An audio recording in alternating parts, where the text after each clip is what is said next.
Oh, you know what I love? Sports. I love sports. Sports. When it comes to Texas A&M. Where are you getting this information?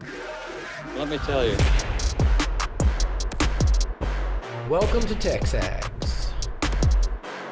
I need to talk a little sports with you, Ags. David Nguyen here with TexAgs Radio. Billy Liucci here on TexAgs Radio. Olin Buchanan. We will develop men, we will graduate players, and we will win championships on the field. The best way for us to win is to do it together. Do you realize everybody knows who you are right now? I think we're coming into this year with a new confidence. Schools are like, we're freaking Texas A&M, man. Like, that's about as pretty a throw-catch combo as there is. I saw the safety roll, the slot fade. I knew where I needed to put the ball. You had no other option but one hand at that point. Yeah, man, 50-50 ball, I got to come down with it. You know, if I'm betting on anybody, it's the Aggies.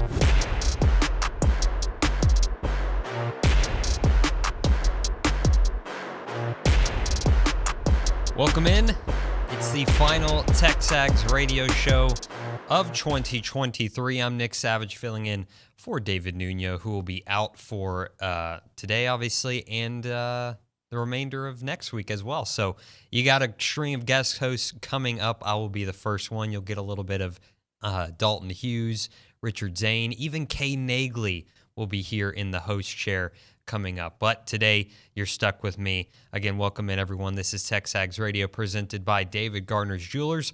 We're here inside the Rollo Insurance Studio, and it is the Go Hour presented by the Warehouse at CC Creations. No OB because he started his New Year's vacation as well. So just me rolling here in the first couple segments. We'll give you a quick rundown of what I got planned for y'all today on the final show of the year. Bronny's going to call in around 8:35, and we're just going to talk a little bit of baseball. Haven't really had much baseball talk. Obviously, not really much going on for those guys at Bluebell Park right now, so maybe just touch on them and see what they've been up to, get Bronny's thoughts of maybe what the lineup's going to look like, maybe starting rotation, all kinds of fun stuff. You're going to hear Mark French, former Texas A&M basketball player, at 9 o'clock. We'll kind of recap that HCU game, talk a little bit about Prairie View A&M, and mostly talk about SEC play coming up at the start of 2024. Aaron Torres will be on the phone at 9:35. We missed him yesterday. We'll talk to him today, talk to him about the college football playoffs, college basketball, you name it. He can talk it all. Kay Naegeli back in town. She'll be doing Around Aggieland with us at 9:50. 10 o'clock hour is a mystery because if you were listening at the very end of yesterday's show, Billy Liucci mentioned that he would come on the show. So we'll see if he shows up at 10 o'clock or if we need to call him, whatever it may be. We'll rock with it. But if he doesn't, we have a bunch of our favorite interviews from 2023 lined up for you. You got Dat Nguyen. He joined us earlier in the summer. Greg McElroy and Jordan Rogers from SEC Media Days, SEC Shorts. We might play more than that. Who knows? We'll just feel it out. And obviously some of those might be a little outdated with who exactly they're talking about. But, just those guys are all so cool and fun to talk to. So worth revisiting those conversations instead of listening to me babble on nonsensically for an hour. But again, thank you for listening in today. This is the Go Hour presented by the Warehouse at CC Creations. Maroon never looked so good with Maroon U. And if someone was over at the News and Social Center, that's brought to you by the Angry Elephant. Aggies gather at the Angry Elephant. Kind of a skeleton crew once again here, last show of the year. But behind the glass, let's see if he can handle this, running the show solo for the first time. It's Luke Evangelist. Luke, you normally... yeah, there he is. Yeah, hey. And Bronny is here, so we don't need to call him. How about that? Yeah, Bronny did walk in. He's lively as ever. He sent me a funny video on Instagram the other day. It was like if Gen Z was a news reporter, and I just had a good laugh because Bronny uses all the same terminology. It was like, no cap, I'm here to report on a crime. Like, it's giving robbery. And I just think it's funny because Bronny uses all those same terms unironically. And yeah, every single day. He's like a 30-year-old Gen Zer. He just picks up on He just picks up on all the language that his 12 kids use. I get his 12. Yeah, I guess so. I mean, I don't even use those. Hey, where's your lower third, bro? Oh, okay. Yeah, let me get that real quick. Yeah, this will be fun because it's Luke directing for the first time back there solo. And hold on, I'm gonna put it back on you. Okay, yeah, don't worry about it. But anyways, boom, there it is. Looks great. How you doing today, man? I'm doing well outside of that lower third fiasco. It's been a good morning. How are you doing? Howdy, good morning. How are you doing? Thank you. Yeah, there you go. People needed that. I'm all right, man. Well, I'll bring you in here and there. I much prefer you at the desk with me, Luke. I'm not going to lie. Makes hosting the shows a lot easier, but I guess we can still do it. You're just behind the glass, as David likes to say. But I'll bring you in here in a little bit. I got a topic for everyone to text in on that Brian Foley Law hotline, 979-693-1150, if you'd like to chime in. Just what are your top Aggie athletic moments of 2023? We'll run through those, kind of ask all of our guests today what they think there. But we'll dive into that in just 1 second. But I did want to talk a little bit about, with the Aggie, the Texas Bowl being over, the regime change is finally starting to take shape, and the new staff finally getting a chance to I guess move into the building completely and take over and start doing things how they want to build that culture. I just wanted to touch on, what I'm most excited for in the Mike Elko era, as it's still pretty fresh here. So first thing I'm excited about is the return of a defensive-minded head coach, right? So, the past two, Coach Sumlin, Coach Fisher, both were offensive, first type of guys. So with Coach Elko coming in, everyone, Aggies love a tough defense, especially at Kyle Field when they're rocking and rolling. And Coach Fisher, when he was here, he had several, Luke, your mic is still on, by the way. But Coach Fisher had several tough defenses that he played under him. So, the Aggies are not accustomed to seeing that at Kyle Field. But with the return of Coach Elko, and I should back that up a little bit, 4 of those defenses were under defensive coordinator Mike Elko. So that's something to keep in mind. But with him coming back to Aggieland and bringing in Jay Bateman and the rest of the staff that he started to fill out there on the defensive side of the ball, I think the Aggies can field a pretty nasty defense year one, especially with the talent returning, 1, and 2, the additions out of the transfer portal, 2. So that makes it pretty exciting. He also seems to understand the value of the transfer portal, which is key in today's college football. Obvious, right? Everyone knows that. He's already added guys like Trey Jones from Central Michigan, the big safety.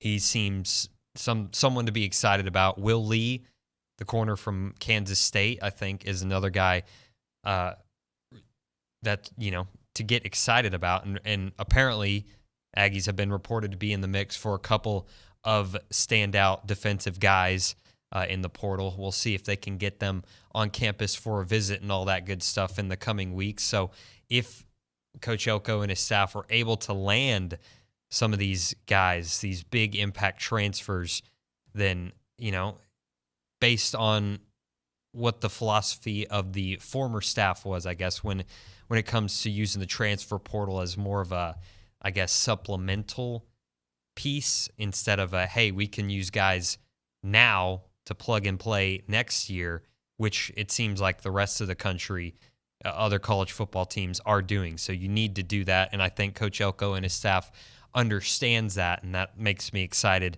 for that. Also, finally, just protecting Kyle Field. Duke was 11-2 at home under Mike Elko, including wins over a 9th-ranked Clemson team earlier this year and a 7-3 Virginia team. And again, that's the ACC, not the SEC, so not as strong. But near the end of the Jimbo tenure, I think, the Aggies kind of got not used to, but were losing at home at a clip that was not, you want to protect your home field. So I think if Coach Elko's 2 years at Duke are any, projection of what we can expect here, then I think A&M and Aggie fans can get used to protecting that home field turf again under Coach Elko. And I'll end with this, I guess, with the things I'm most excited to see from Coach Elko is just it's something fresh, something new again. Obviously, this is going to wear off in about 3 years, regardless of success or not. It's just something new, and it's something to be hopeful about. I don't think going into another offseason under the previous staff, I don't know if we would have had that, even though, new season, who knows who would have been brought in, recruits and all that. But I think with someone new, something fresh, we can all be a little bit higher than maybe we should be going into the first year. Who knows what to expect because we have no idea what the team's going to look like right now. But I think, again, with a new, fresh staff, it's going to give us a chance to go into that Notre Dame game in 2024 and think, hey, we could win 10, 11 games. Why not? Why can't we, especially with the schedule as the way it lines out next year. So that's something to be excited about. Luke, I'm going to bring you in here on this topic. Is there anything that you think I missed that, you're excited about in the Mike Elko era? I'm excited for potentially alternate uniforms. Oh, yeah. See, I wanted to put that, but that was like Yeah, I saw that Duke never wore the same uniform twice. They had like 3 different helmets, 3 or 4 different jerseys, like all black and all white and all blue. So I'm excited to see if or when Mike Elko brings in some new uniforms and some new life. We all saw how exciting it was when E-Rob broke out the all maroons for like a meaningless game. Well, to the players, it means a lot. To the recruits, it looks really good on visits and like to have alternate uniforms to do photos for. So I think it'll be something really simple and really exciting that will like breathe a little bit of life into the program and get the players excited. I completely agree. Mel from CS texts in on the Brian Foley Law hotline. I'm really impressed with Elko's handling of the media compared to Jimbo. Elko understands the spirit of Aggieland and is handling the transition well. Yeah, that's true. He's calculated, I guess, in the way he seems to answer questions and speaks to the media and whatnot. So I will leave it at that. Moving on here to, I guess, our topic of the day. And again, if you want to text in on that Brian Foley Law hotline with your response, 979-693-1150. What are your top moments for Texas A&M athletics in 2023? I have a few here. I'll bring in Luke to give me his list, but this is no particular order, by the way. I was just listing them off as I thought about them. But first and foremost, for Aggie football, that all 12th man kickoff team versus ACU. I ran stats for the A&M broadcast crew, Andrew Monaco, Will Johnson, Dave Elmendorf, all them all season. So I was able to go to all the home games, and that was the highlight, at least for me, getting to see that live and seeing how, man, there were probably about 90,000 people left at that game, maybe less. It was late in the, third, fourth quarter. So, win was in hand. People, were heading to the bars. But the Aggie fans that were there, once they saw that 12th man kickoff team come out onto the field, they got loud as if there were 110,000 fans in there. And when Alex Settler made that big hit, almost forced a fumble, really would have been the icing or the cherry on top if they would have actually forced that fumble. But once that happened, that entire sideline going crazy, coming onto the field, I think it was probably the brightest spot in a very bumpy, season for the Aggie football program. Aggie basketball, and I feel like this would have been one of Luke's answers, but I'm going to take the obvious. March 4th, 2023, Texas A&M defeated number 2 Alabama 67-61 at a sold-out Reed Arena. Wade Taylor had 28 points in that win. Boots had 21, and Dexter Dennis had 11. And if I recall correctly, Luke, you can correct me, but that was the final regular season game before the SEC tournament, and it was just the perfect bow at the end of it, I think. Am I right about that? Yep, you're completely correct. Were you at that game? Yes, I was. I was front row, and is it legal for me to say that I was hoping we would storm the court after that game? Yeah, it's legal. Okay. I agree. I'm surprised that didn't happen. Yeah, I was in the crowd that wanted that to happen. Obviously, it didn't for safety reasons, but I was hoping we would storm the court to cap off an undefeated slate at home in conference play. Yeah, that was pretty awesome. Joni Taylor, moving on here to the next piece. Joni Taylor in Aggie Women's Hoops going on a fun little run in the SEC tournament. You know, they were 2-14 in the SEC going into that tournament, but rattled off wins against Vanderbilt and Mississippi State to find themselves in the quarterfinals. So just a fun little run and a good conclusion to Joni's first year at the helm over at Reed. And obviously, I think it's turned into a great building block as they've already, beaten their win total from last year. And they are on a 9-game win streak currently, and can push it to 10 with a win over a winnable game coming up here. So that was fun for Joni Taylor and Aggie women's basketball. And last one I got is March 5th, 2023. I don't know if Richard Zane will appreciate this one because he had to, I don't know if you want to say suffer through this one, but March 5th, 2023, A&M baseball defeated Texas Tech 4-2 in 16 innings, a 5.5-hour game that took place at Minute Maid Park in Houston. The Aggies tied the game at 2 in the top of the ninth with a bases-loaded walk, and then that started a 6-inning scoreless drought for both sides up until that 16th inning, when Hank Bard scored on a throwing error to give the Aggies a 3-2 lead. An insurance run was tacked on there. And Justin Lampkin came in and closed out that ball game.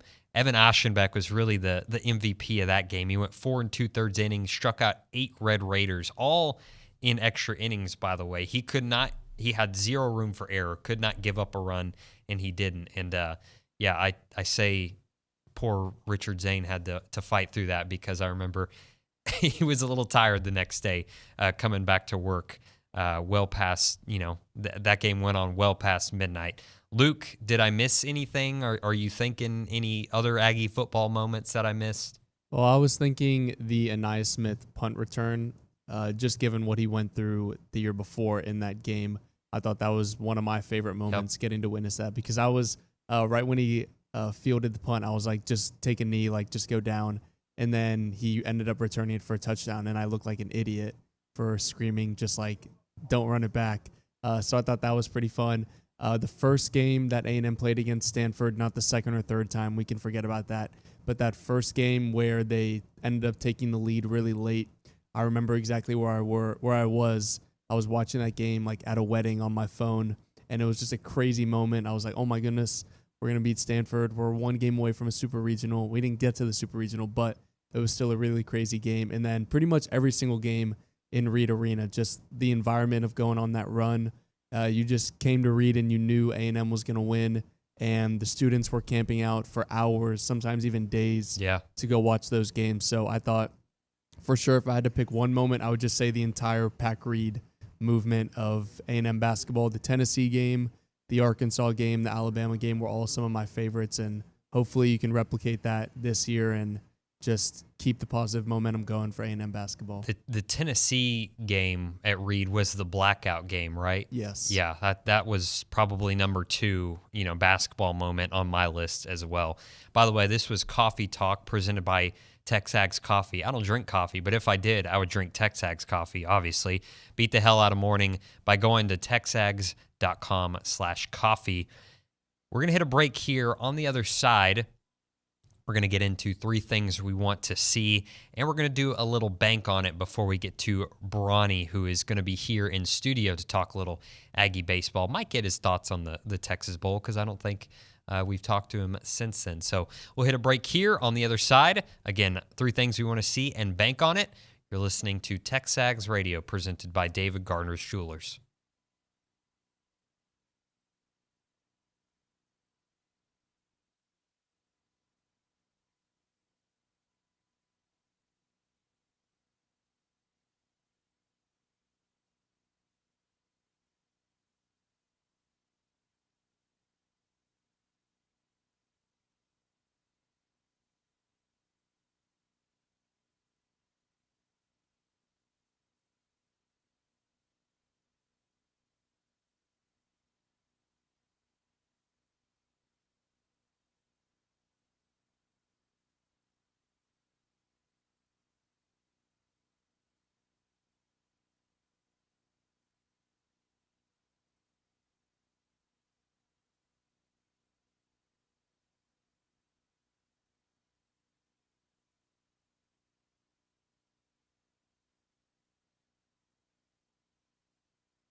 Welcome back in. TexAgs Radio presented by David Gardner's Jewelers. It's the Go Hour presented by The Warehouse at CC Creations. Maroon U is your ultimate stop for brand name apparel, gifts, and accessories for the entire family. Nick Savage filling in for David Nguyen, who is off on his New Year's vacation. Max Crawford listening on the YouTube page. What's up, Max?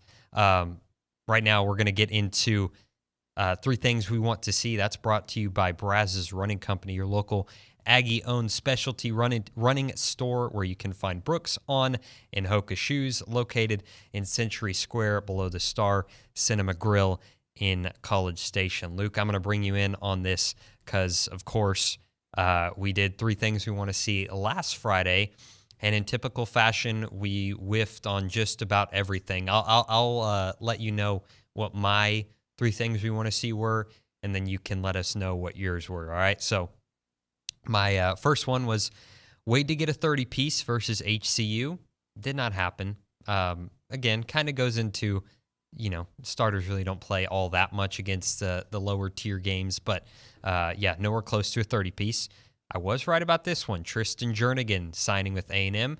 He did choose the Aggies over Alabama, and Elko to round out the rest of his staff. Well, I guess technically, no hires have been made, I don't think, since the Jay Bateman hire. So we'll still wait on that one. Luke, do you remember what yours were? Yeah, so I remember I had, let's see. I remember one of them that I wanted to see was Billy Liucci in a Santa suit. We did not get that, but we'll work on that. Another one was 4 players to score in double digits, and they had 3. And then Anderson Garcia had 9 points and 19 rebounds. So using TexAgs math, I'm going to take one of his rebounds away and give him another point because they were trying really hard to get him that double-double, and he fell 1 point short. So if we give him that point, technically there were 4 people in double digits. Another one I had was it the Giants to beat the Eagles, or was that bank on it? Either way, it didn't happen. Yeah. Either way, it did not even come close. And then I wanted to see a Max Wright touchdown. I didn't get it. But he still played great in his final game as an Aggie. Yeah, was close. Had 60-something receiving yards, so good for him. But this week, for the 3 things I want to see, if you have some, you can chime in after. But Boots, I just want him to play. I just want him to play versus Prairie View A&M. Get him some minutes. Hopefully he's back. That would be awesome to see. So if he returns and he gets some minutes before SEC play, I think all of us, everyone in Aggieland, kind of breathes a collective sigh of relief that, he's back and maybe that true starting 5 looks a little bit closer to what we would expect it to be. Washington to beat Texas. Do I think that's actually going to happen? I don't know. I don't think so, but I want to see it. I think all Aggies want to see that. But I guess more broadly, I want to see 2 good college football playoff games, and I think we're going to get that on Monday. And then this one's a little greedy. 2 to 3 portal commits over the break. I have no intel to suggest that might happen. I don't know how hard the staff will be pushing over the break, because they need a little breather too. But sure, why not? I'd love 2 to 3 portal commits over the New Year's break. So again, those are my 3 things I want to see. Luke, you don't have to give me 3, but you got a couple things you want to see? Yeah, I've got a couple. So given my track record of being almost over on all of my things I want to see or my bank on it, I'm going to go with a couple of layups. So the first thing I want to see is Nick Savage to host a flawless show and to do his best. I think we've already missed that. No. We're on track for that. Another thing I want to see is just 2 great semifinal games as well. I think these are 2 really good matchups. Obviously, I have my teams that I would like to win, and that's Michigan and Washington. I don't think anybody wants to see Texas in the championship outside of the people in Austin. So hoping for 2 really good games there. And then my final thing that I would like to see is for Brawny to actually get a sense of humor and not just riding off the backs of younger and funnier people than him and stealing their jokes. Well, that one we definitely know is not going to happen. So, I like those, but that last one, I don't know about it. Let's knock out Bank on It right here as well. Bank on It's presented by Vera Bank, authentic relationship-based banking built for real life. Go see Joel Jackson and the team. Learn more at verabank.com. I'm going to steal one from last week that I used. I'm going to reuse it because it's still applicable. Women's basketball streak to go to 10 games. They haven't played again. They don't play until the 31st. So I guess that's in 2 days. So, yeah, I'd like to see that win over Texas A&M Commerce. My real bank on it is going to be Wade Taylor, Hayden Hefner, and Henry Coleman III, all scoring at least 12 points apiece versus Prairie View A&M. So kind of stealing what you just said there, Luke. Do you got a bank on it for us? Yeah, I'll go again since I seem to get all of these wrong. I'm going to go for some easy ones. I'm just going to bank on it that A&M beats Prairie View A&M by a healthy margin, being at least 15 points. Okay. I'm not going to say any more specifics about that game because I'm going to put bad juju on them. And then another thing that I will bank on is my New York Giants actually beating the Eagles this time. I'm for real this time. Last time it was not serious, but I am for real this time. In 2 weeks when they play them in the final game, I think the Giants will win that one. And I apologize to Tommy Cutlets for that performance on Sunday. He had to get benched. It was for the betterment of the team, okay? They actually looked better without him. So I don't care who the quarterback is, just as long as my Giants can finally get a win of importance.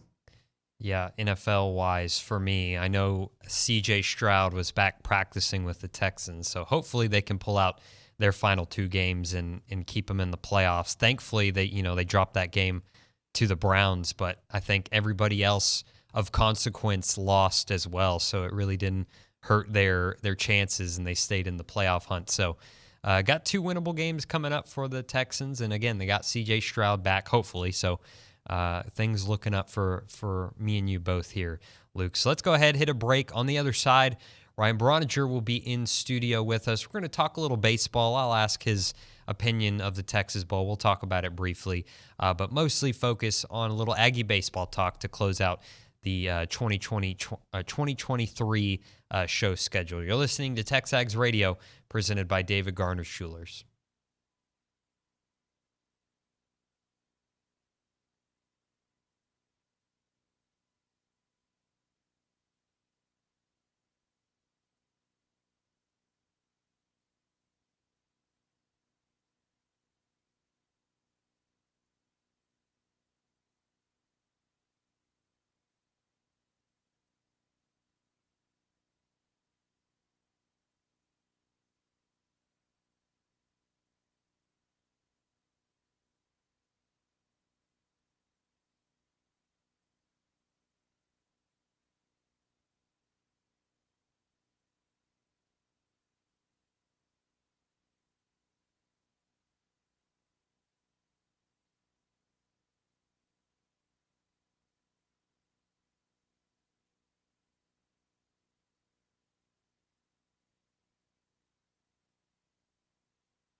Welcome back in. TexAgs Radio presented by David Gardner Jewelers. We're inside the Rollo Insurance Studio. It's the Go Hour presented by the Warehouse at CC Creations. Maroon never looks so good with Maroon U. We're joined by Ryan Brauninger, TexAgs baseball analyst and recruiting analyst. Ryan? Just baseball today, I guess, Just right? baseball today, yeah. That's where, by the way. It's a pretty sweet new setup. Yeah, look at that spread. Who brought that by the way? Chuck Box. Okay. Chuck Box from Aggie Baseball brought that by, and so we're appreciative of that. We got really nice cleats. You could lace those up and go play today. I couldn't. Somebody have to lace them up for me now. I'm getting so old and fat, I can't even bend over and tie my shoes. Size 10, those would fit me. So there you go, perfect. You go. I guess they're for me. We could probably get you in a full baseball uniform. Let's see here. Let's see if that'll fit around. Take your earpiece out. Yeah, I guess I probably should do that. Good thinking. Can you do the whole segment that way, please? I'm not going to, but it's a little loose. Yeah. I feel like if that would rattle my cage a little bit. Might be enough helmet for Luke Evangelist's head and hair. That's well, he needs like extra large for that. But nice new matte helmet. I guess that's what they wear. So and a sweet jersey. We got to figure out a better way to display that, I think. But you get the point. We're workshopping it. Yeah, exactly. But anyways, let's talk a little baseball. I figured, last show of 2023, so might as well touch on a little bit of everything in under 50 days now. 7 weeks from today. 7 weeks 49 from today. days. 7 weeks till opening pitch against McNeese. Will be a series that I'm pretty invested in. Yeah. That's where I played, and then obviously the team that I cover and the school I got my master's degree from. But so it's creeping up on us, man. I think that the coaching change, in football, and then the rush to signing day, and then now covering the portal, it's like I looked up and I'm like, we're only 50 days away. Yeah. This was yesterday. And now 7 weeks away from opening day, and it's kind of creeping up on us. And I'm excited about the roster, excited about the team. And so thank you for having me on to talk baseball, because I got a little bit winded talking about football for a while. I think that's, it's wrapping up. So I think everyone feels that way. But, just I guess starting a little broadly here, what happens from, fall ball finished up a while back, but what's happening from now until like opening day for the guys over at Olson? Well, for right now, most of them are probably all back home. Mm-hmm. They've been given programs, whether it be from Michael Early or Max Weiner, about their day-to-days, the work they're expected to get in, depending on if they're a hitter or a pitcher. And then obviously Coach Kiesel, the strength and conditioning coach, has given them a day-to-day routine, week to week, and to try to ramp them up to get them ready physically so that when they show up on campus in January, they're not having to spend a bunch of time on strength and conditioning. Mm-hmm. The strength portion right now is extremely important during the time away between the fall and the spring. And we had Braden Montgomery in here. We had Jace Lavalette in here. They both spoke about one of the big things that they wanted to do between the end of the fall and the start of the spring is get as strong as they possibly could. It's the old saying, weak things break, right? Weak things break. And so you want to go into the season as strong as they possibly get them as strong as they possibly can without losing their flexibility and athleticism to where it becomes kind of an injury problem or an injury concern because they're so big. But that was one of the focuses was adding weight, getting stronger. And that's something I think, at least for Jace, having gone through an entire college baseball season and then a summer, I think when he got back in the fall, he went, man, that was a lot. That was a lot of baseball. How do I maybe change my preparations for the start of a new year so that when I start playing all these games, I'm in a little bit better spot physically? And I think that's one of the things that he was looking to do was to add that weight and add that strength to his frame. To prepare him for a long season and then potentially another run with USA Baseball in the summer. So it's really hard to do because there's not another sport, male sport on campus where they're going to play as much as Aggie Baseball. Mm-hmm. So it's hard to maintain playing weight throughout a season because you're just going and going and going. So going into a season with that kind of plan for Jace, I thought was really I thought it was really introspective. Like, I got just set the freshman home run record, right? And it was a freshman All-American and led the team in all these offensive categories. It would have been really easy for him to go, okay, like that was pretty good. Let's try to do that again. But he looked at his preparation and thought there was a hole in it, and so he wanted to improve upon that. And it's not just him, it's the entire team. This is a really, really important time for those guys on an individual level because they don't have a coach with them there every day. Tell them, hey, we have lift at X time. We have ground balls at early work at this time. So it's a lot of trust in the kids. Like the coaching staff has to trust them because you're sending them out on their own. And it's a lot of accountability for those guys right now. And you can, I don't think it's going to be a determining factor on the season, but it could be a determining factor on how the season starts, depending on how you show up ready to go in January. Yeah, you mentioned Jace. Recently on the boards, you kind of put out a projected lineup, what you think it might look like, at least preliminary, early on. And you had Jace in center field. Is that he's changed his body that much where he could be, a rangy center fielder? Well, what people don't realize about Jace, he's always been able to run, like really run. He was one of the fastest guys on last year's team. He'll be one of the fastest guys on this year's team. He's 6'6", 230-ish pounds. If he's adding weight this offseason, and even if he gets to 6'6" and 235, 238, I still think he's going to run well enough to man center field. And he's got great instincts. He's a very natural outfielder. He's for being that big, you don't realize how much ground he's eating up because he's such a smooth, easy runner. And I think he's got real natural ability to going back on the ball. I've watched him a bunch in the fall. Make plays on balls over his head, which is something that you kind of worry about when a corner outfielder goes to center field is, how does he judge the ball over his head? Coming in, it's pretty similar, but going back, it's a little bit different in center field. The thing that you worry about is durability. Center fielders are going to be obviously being involved in a lot more plays than a corner outfielder.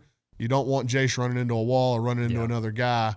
But I think he could project there at the next level. It's kind of weird how many spots Jace could play as a professional player. Yeah. All three outfield spots I think are open to him because he runs so well.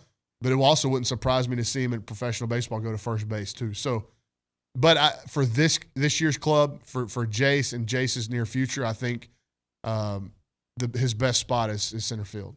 Going back to that projected lineup, and if you want to see the whole thing, you got to head to TexAgs.com to check it out. But can you kind of just give an overview of how you laid it out and what you think or your reasonings why you put there's so many different combinations, right? Like this team still doesn't have a true leadoff hitter. So one of the biggest questions for me right now as I sit here going into January is who's going to hit leadoff. It's kind of a similar question that we had in 2022. And they mixed and matched before Trevor Werner settled in there. Last year, I don't know that Hunter Haas was the ideal leadoff hitter. He was a fantastic player and one of the best one-year wonders that A&M baseball has had. And he ended up settling into that leadoff spot. And so, I think Jim Schlossnagle values that spot more as a run producer than a run setter-upper, if you know what I mean. You know what I'm saying? So, like, having a guy up there that got a little sock in the bat and can hit you some doubles and some homers. And both of the guys that he's hit there in his 2 years as head coach have been older, experienced guys, Werner and then Hunter. So I've made a couple of different lineup projections that has Teddy Burton hitting there. And, but again, like what position is Teddy going to play? There's so much competition for those spots in the infield and at DH. I could definitely see Teddy being an everyday guy in the lineup, but I could also see Teddy being a spot player. Like there's some things that still have to unfold, especially on the dirt in the infield, and then that DH role, and even behind the plate at catcher. If Jackson Appel, the transfer from Penn, if he gets on base at the clip that he got on base in the Ivy League, that's a big step up. But we've also seen Texas A&M do a great job with transfers, so much so that a lot of these guys come in and whatever production they had at their previous schools, it increases in the SEC. We saw that with Hunter Haas, Jack Moss, Dylan Rock, Troy Claunch. All these guys had great numbers coming in, and they only improved them when they got here. That's a huge credit to Michael Early. But if Jackson Appel is going to get on base at the clip that he's got on base in his career, it's going to be hard for them not to look at him in that leadoff role and go, okay, like maybe this is a run setter upper with the amount of sock that we've got in the lineup behind him. Maybe this guy, because he gets on base, a ton. And look, this is not a kid that's up there swinging a tennis racket. He's got a little juice in his bat too, and he's got some pretty good numbers there at Penn. But with the amount of thunder that's coming behind him, if he's on base a bunch, may set A&M up for some crooked number innings. And so what happens in that leadoff spot is a huge question mark of mine. Not in the fact that I don't think they can fill it with talented players, but just who's going to do it. Then you look at first base. What happens at first base? Teddy Burton played there a lot in the fall. Ryan Targach can play there. But the guy that has got the biggest arrow pointing up perhaps on the entire roster is Blake Benderup. Now, is he going to be your everyday first baseman or your everyday DH? I don't know, but I got to figure that bat is going to factor into the lineup. And there's a lot of positions like that, Nick, in the infield where you're going, all right, I think this is going to happen, but it certainly wouldn't surprise me if this happens. Yeah. I think Ryan Targach is going to start at second base, but it wouldn't surprise me if Caden Kent starts at second base. I think Ali Camarillo is going to start at shortstop. It wouldn't surprise me if Caden Kent starts at shortstop. You know what I'm saying? Yeah. So, I think Jackson Appel is going to catch. It wouldn't surprise me if Max Coffer caught. Yeah. So there's a lot of positions more so on the infield than in the outfield where you can say where you can ask those questions. And so I think this is a really important. I've said it was an important and intriguing fall because of that, and it's going to be a really important lead into the season because there's less established players, and I think Schloss is going to start leaning on. We just lost our jersey. Jersey went. I think Schloss is going to start leaning on or have to use a little bit more of the production through those practices and inter squads in January to make some lineup decisions.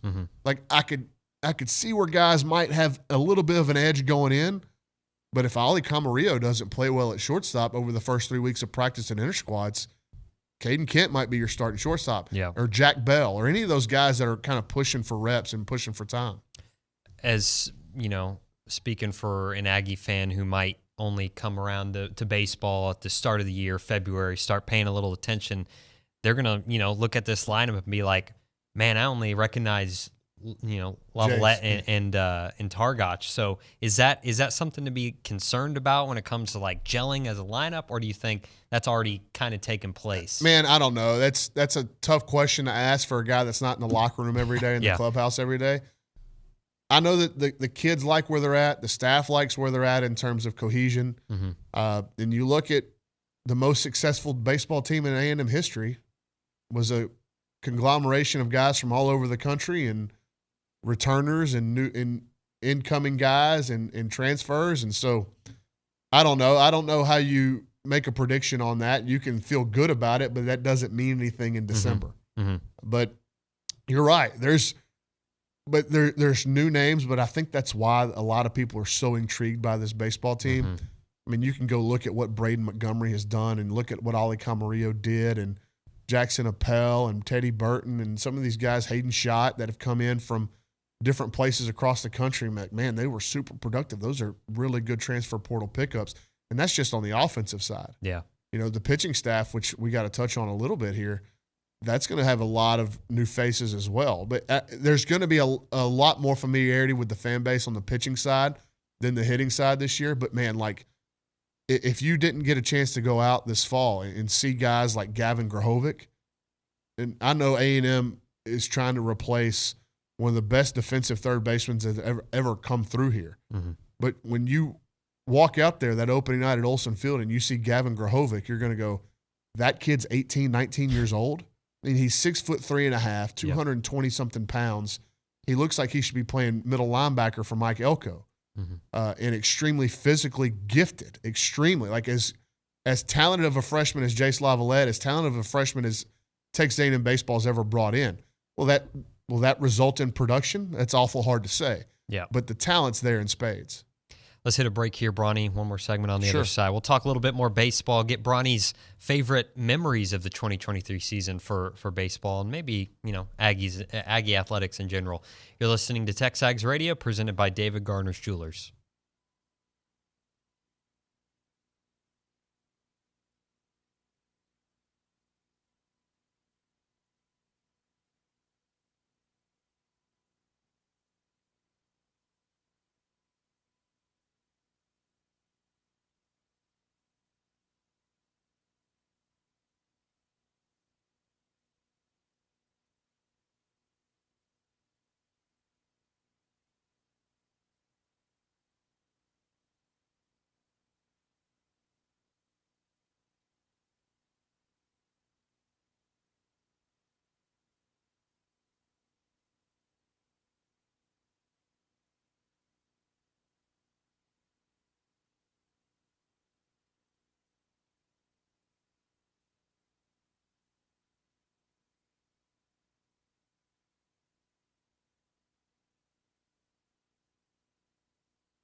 Back here on TexAgs Radio, presented by David Garner Jewelers. We're here inside the Rollo Insurance Studio. Last segment of the Go Hour, presented by the Warehouse at CC Creations. Brawny, let's do this. What was your favorite Aggie baseball moment of the 2023 season year? I would say overall it was the run in Hoover to the tournament final after being on the bubble coming in, and the pitching being wildly inconsistent would be a compliment to the way the pitching was throughout the duration of the season, but they got it all right that 1 week in Hoover, and to watch them pitch the way they did, and then they knock off Tennessee, then South Carolina, and then LSU and Arkansas, and to play Vandy in the final, I thought that was just an incredible run. So, like, you know, in Jim Schlossnagle's first 2 years, he wins the SEC West, wins a regional, super regional, goes to Omaha, makes it to the national semifinals. Then, you know, a little down, disappointing compared to where everybody thought they would be last year, but, you know, is one day away from winning an SEC tournament title, and really 1 day away from winning another regional. Yeah. Even as crazy as the whole thing went. So that was probably my favorite moment of the year. Individually, it has to be the 3-homer night by Jace in Starkville with their season on the line, where he accounted for all 6 RBIs, passed John Byington for the freshman record at A&M, and really, you know, I think he was on his way to making himself the face of the program, but I think that really cemented it for Aggies to where, like, you know, when Jace Lavalette walks around Kyle Field or Aggie Park on a football game day, everybody knows, hey, that's Jace Lavalette. And so as we get closer to the season, I think we're going to see his face plastered on a lot of things, and deservedly so. You tweeted something interesting that Kay brought to my attention that I want to bring up. You asked who is the best male and female Aggie athlete. Do you have an answer to that? No, I was just trying to I was thinking about that for myself, and I was just trying to get other people's thoughts. And for me, on the male side, I had 3 that I thought were worthy. And admittedly, I'm just talking about like the bigger sports, and if there are some people that I'm missing on the lower level sports, then that's on me. I'm overlooking them. But for me, it was Wade Taylor, Jace Lavalette, and Edgerrin Cooper.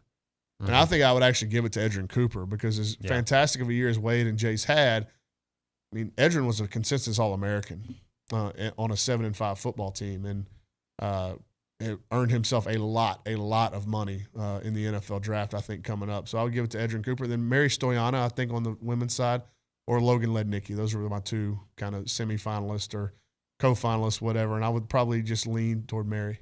Yeah, you're not far off there. Let's see. Last thing here before we got to talk. Can we talk a little pitching? Real quick. How much time I got? You got 2 minutes. 2 minutes. Yeah. Okay. So the pitching staff, I'm really excited about the potential.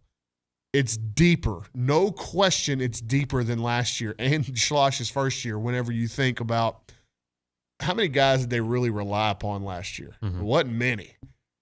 You know, if it wasn't Evan Aschenbeck, Brandon Garcia, or Shane Sadeo running out of the bullpen, you're pretty worried about things, right? Will Johnston here and there.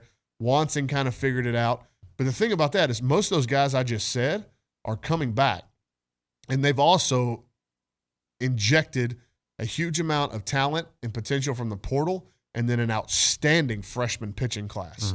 Like, I don't know how much those guys are going to factor in from the get-go, but they are all really talented.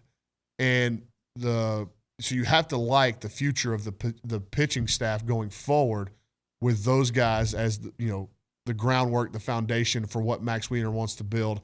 And then they'll recruit, obviously, out of the portal every year. But, progressions for guys like Ryan Prager, who's coming off of injury. I think Chris Cortez, you're going to see a little bit different arsenal out of him this year. Tanner Jones is a name we're watching.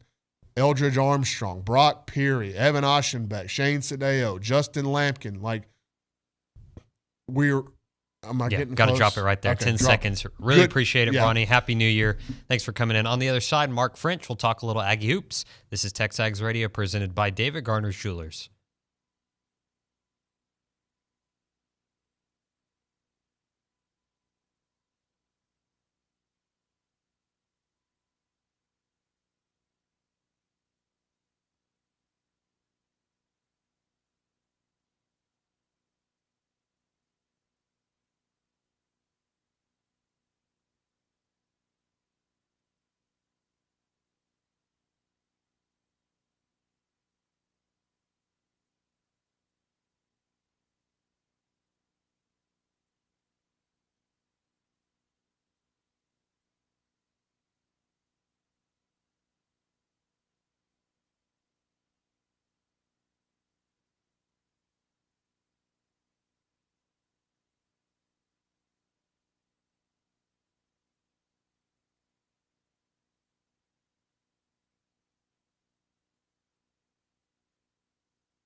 Welcome back in. TexAgs Radio presented by David Gardner's Jewelers. We're here inside the Rollo Insurance Studio.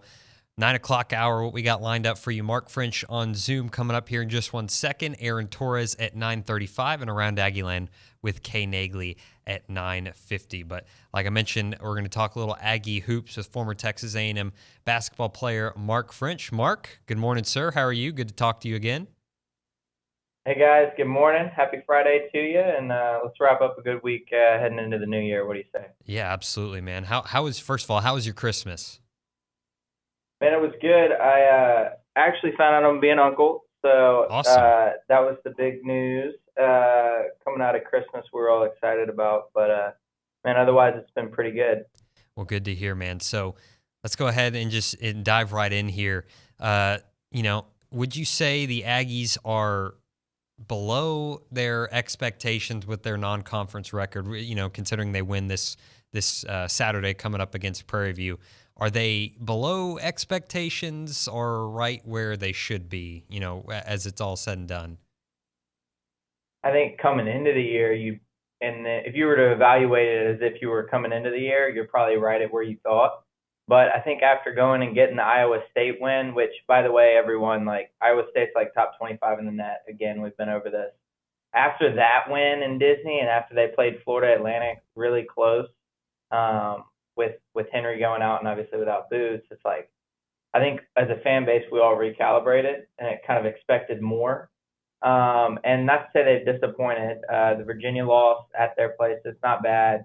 The Houston loss isn't a bad one. The one that bugs me is not getting Memphis at home and not getting them in front of a packed crowd and the students and and so it's just the way the schedule fell. But I think they're probably one game behind where I expected them, and I have high expectations for them, and I still do. But I'd probably say they're one of those three: Virginia, Memphis, Houston. Win one of those three, and you're probably right where I would have liked to see them. I was thinking about this yesterday, just with all of the, the circumstances around the team, with Boots missing significant time, with Marble being out, and we don't know if he's coming back. Do we really know what to expect from this team yet going into SEC play? Is that a fair question to ask? Yeah, I mean, it's so hard, guys. Not having your guy, it's almost like a football team not having their left tackle and star running back. It's so hard. It's so hard to overcome. And the good thing is I think Boots could be back for conference, right? And so you just got to kind of build momentum, and then we'll wait and see on Marble. I'm hopeful. But I think as you've seen in some of these games that we've lost really, close games, Memphis, Houston, and Virginia, you got to have some size, and you got to have a guy that you can't just roll out 6'8" guys that are athletic wings and try to play, midget ball, as Buzz calls it. You got to have a guy who can go bang and kind of picking up some fouls. And Levesque's been fine, but Marble is a second all-conference, a second or third team all-conference caliber player. And also just the dominoes fall in place when he's on the court, right? For whatever reason, Henry plays better, Boots plays better, Wade plays better, Hefner isn't as much of a focus for the other team's scout. I think it's so pivotal that they get both those guys back. But what's crazy, Nick, is if you look around, and maybe we can segue into this, you look at the rest of the league right now, Alabama's 7-5, they're struggling, right? Yeah. Missouri, who coming off a good year, they're 7-5. And then at the top half of the league, you see Ole Miss is at 12-0 with Chris Beard. South Carolina, Lamont Paris has them at 11-1, and then Mississippi State's 10-2. My best friend's a video coordinator there, and they think they're a Sweet 16 round of 32 type team. And so those are three names that to the average, A&M fan or the average college basketball fan, even they're, you're saying Ole Miss's record's what? Mm-hmm. And some of that, they played a lot easier schedule than the Aggies, etc. But anyways, it'll be very interesting heading into conference. That was going to be a question I was going to ask you, is just what to make of the SEC going into it, how different it was. But you kind of just hit the nail on the head right there. So, David asked Logan Lee this yesterday, and I'm curious to see what your thoughts are. What do you make of the Aggie shot selection so far this season? I think it can improve. I think, again, I just hate to keep beating the dead horse, but when you don't have your guys, things get out of whack a little bit. And, it's interesting, Buzz. If you look at, like, the offensive efficiency, like the advanced numbers, and if you wanted to go super nerdy, I won't do that on here. They're, like, really, like, elite in many ways, like in terms of, like, high-value shots and paint touches and, like, all this, like, nuanced, really good stuff. I think that goes back to, like, that's the stuff that Buzz and the staff are looking at. And then they're doing a great job of teaching it, and then they're executing it. But to the fan, it's like, this is never going to be it's not going to look like 2017 Villanova, right? It's just the way the offense is constructed. It's a little, it's just different. It's a lot more about getting shots on the basket and attacking the offensive glass, which is how a lot of SEC basketball is played. But this isn't ever going to look like the Golden State Warriors. And no one in college really at this point, especially with the transfer portal, is going to be able to achieve that the way those teams at Villanova or some of the old Duke teams even. But like that happened because those guys were in school for a long time and they had mature players who'd been in a system. And then the coach also had more power at that time. If the player didn't want to run the system, he could leave. But now the player tells the coach almost, I don't like my spot, I'll leave. And so, again, the transfer portal is way worse than NIL. But it filters all the way down to, like, how good does the offense look? And so, I think the shot selection could be a little bit better. Sometimes it's not about the shot selection as much as it is the person taking the shot. Yeah. Like, all right, within the offense, like, that's the right shot, but it's just the wrong person. And so I think as you get into conference, it's like, all right, Jace Carter needs to get shots. Hefner has earned the right, I think, to get some shots. And then it needs to be Wade, Boots, and Coleman until Marble returns. 100% talking to Mark French here on the Brian Foley Law Hotline. Mark, who have been the most effective five on the floor at any given moment, do you think? I guess obvious answer would be when Boots and Wade are out there together. But is there another combination you've seen? Yeah, I like when actually with like Solo and Hefner have been out there. Again, this isn't me. I haven't looked at any advanced metrics, but just like naked eye, eyeball test it. I'm just such a huge Solo guy, and I think his shot selection, speaking of a guy who maybe it's the right shot but the wrong person. Yeah. Like, I live with some of that with Solo because his energy is so high and his athleticism's just through the roof. And so I like the lineup where it's like, like Henry, Solomon, Washington, Hefner, Jace, and Wade. Because I look at it, you got Jace and Hefner spacing the floor. Solo's kind of roaming, Wade's creating, and then Henry can enforce. And so, I don't know. I'd have to go dig into it on Kim Palm and all the advanced stuff. But I just think Solomon's such a big key. And I thought he'd take a little bit bigger leap this year, and there's still time. But his athleticism, is top tier. Anderson Garcia grabbed the most rebounds by an Aggie since 1990. So what's been the most impressive part of his development since last year? You know what? A lineup, sorry, not to go back, but okay. Maybe it's Garcia, Solomon, Hefner, Jace, and Wade. Because at times, like Andy's been more productive than Henry. And especially in some of these big games recently, Henry hasn't been what he was earlier in the season. And so some of that's, just scouting and having guys dialed in on you. But Andy's been amazing. And you can see the way Buzz talks about him. And he even threw out the Dennis Rodman quote, I think, the other day. And just the way he relentlessly attacks the glass and puts team above self. And that kid's about all the right stuff. That's what's right about college basketball. We complain all the time about, as we should, because it's messed up. But that kid is what's right about college basketball. And anyways, I've been so impressed with it's really his rebounding ability, right? And it's not scoring, although he can hit a three or he'll get a putback and one. It's really about his rebounding, especially if you're going to have a team without Marble, right? You got to have guys, not just bigs, but guards. But Andy's a big part of the bigs, part of that equation in terms of, grabbing rebounds. So to see him go get more rebounds than anyone since 1990, we're talking about 30 years of games. And it's pretty phenomenal. I'm really proud of the kid. Hayden Hefner and Jace Carter played two of their best games against Houston Christian. So just who are you looking for to step up and maybe do something similar against Prairie View A&M?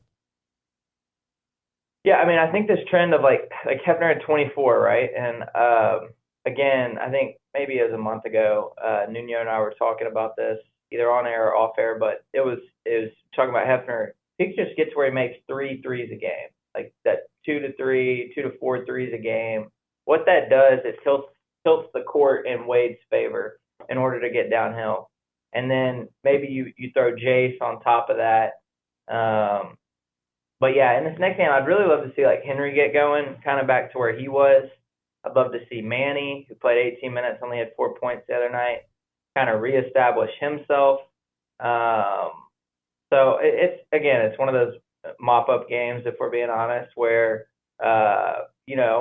you'd like to see some guys who maybe aren't your typical, 16 to 20 point guys go get that just so they can feel it.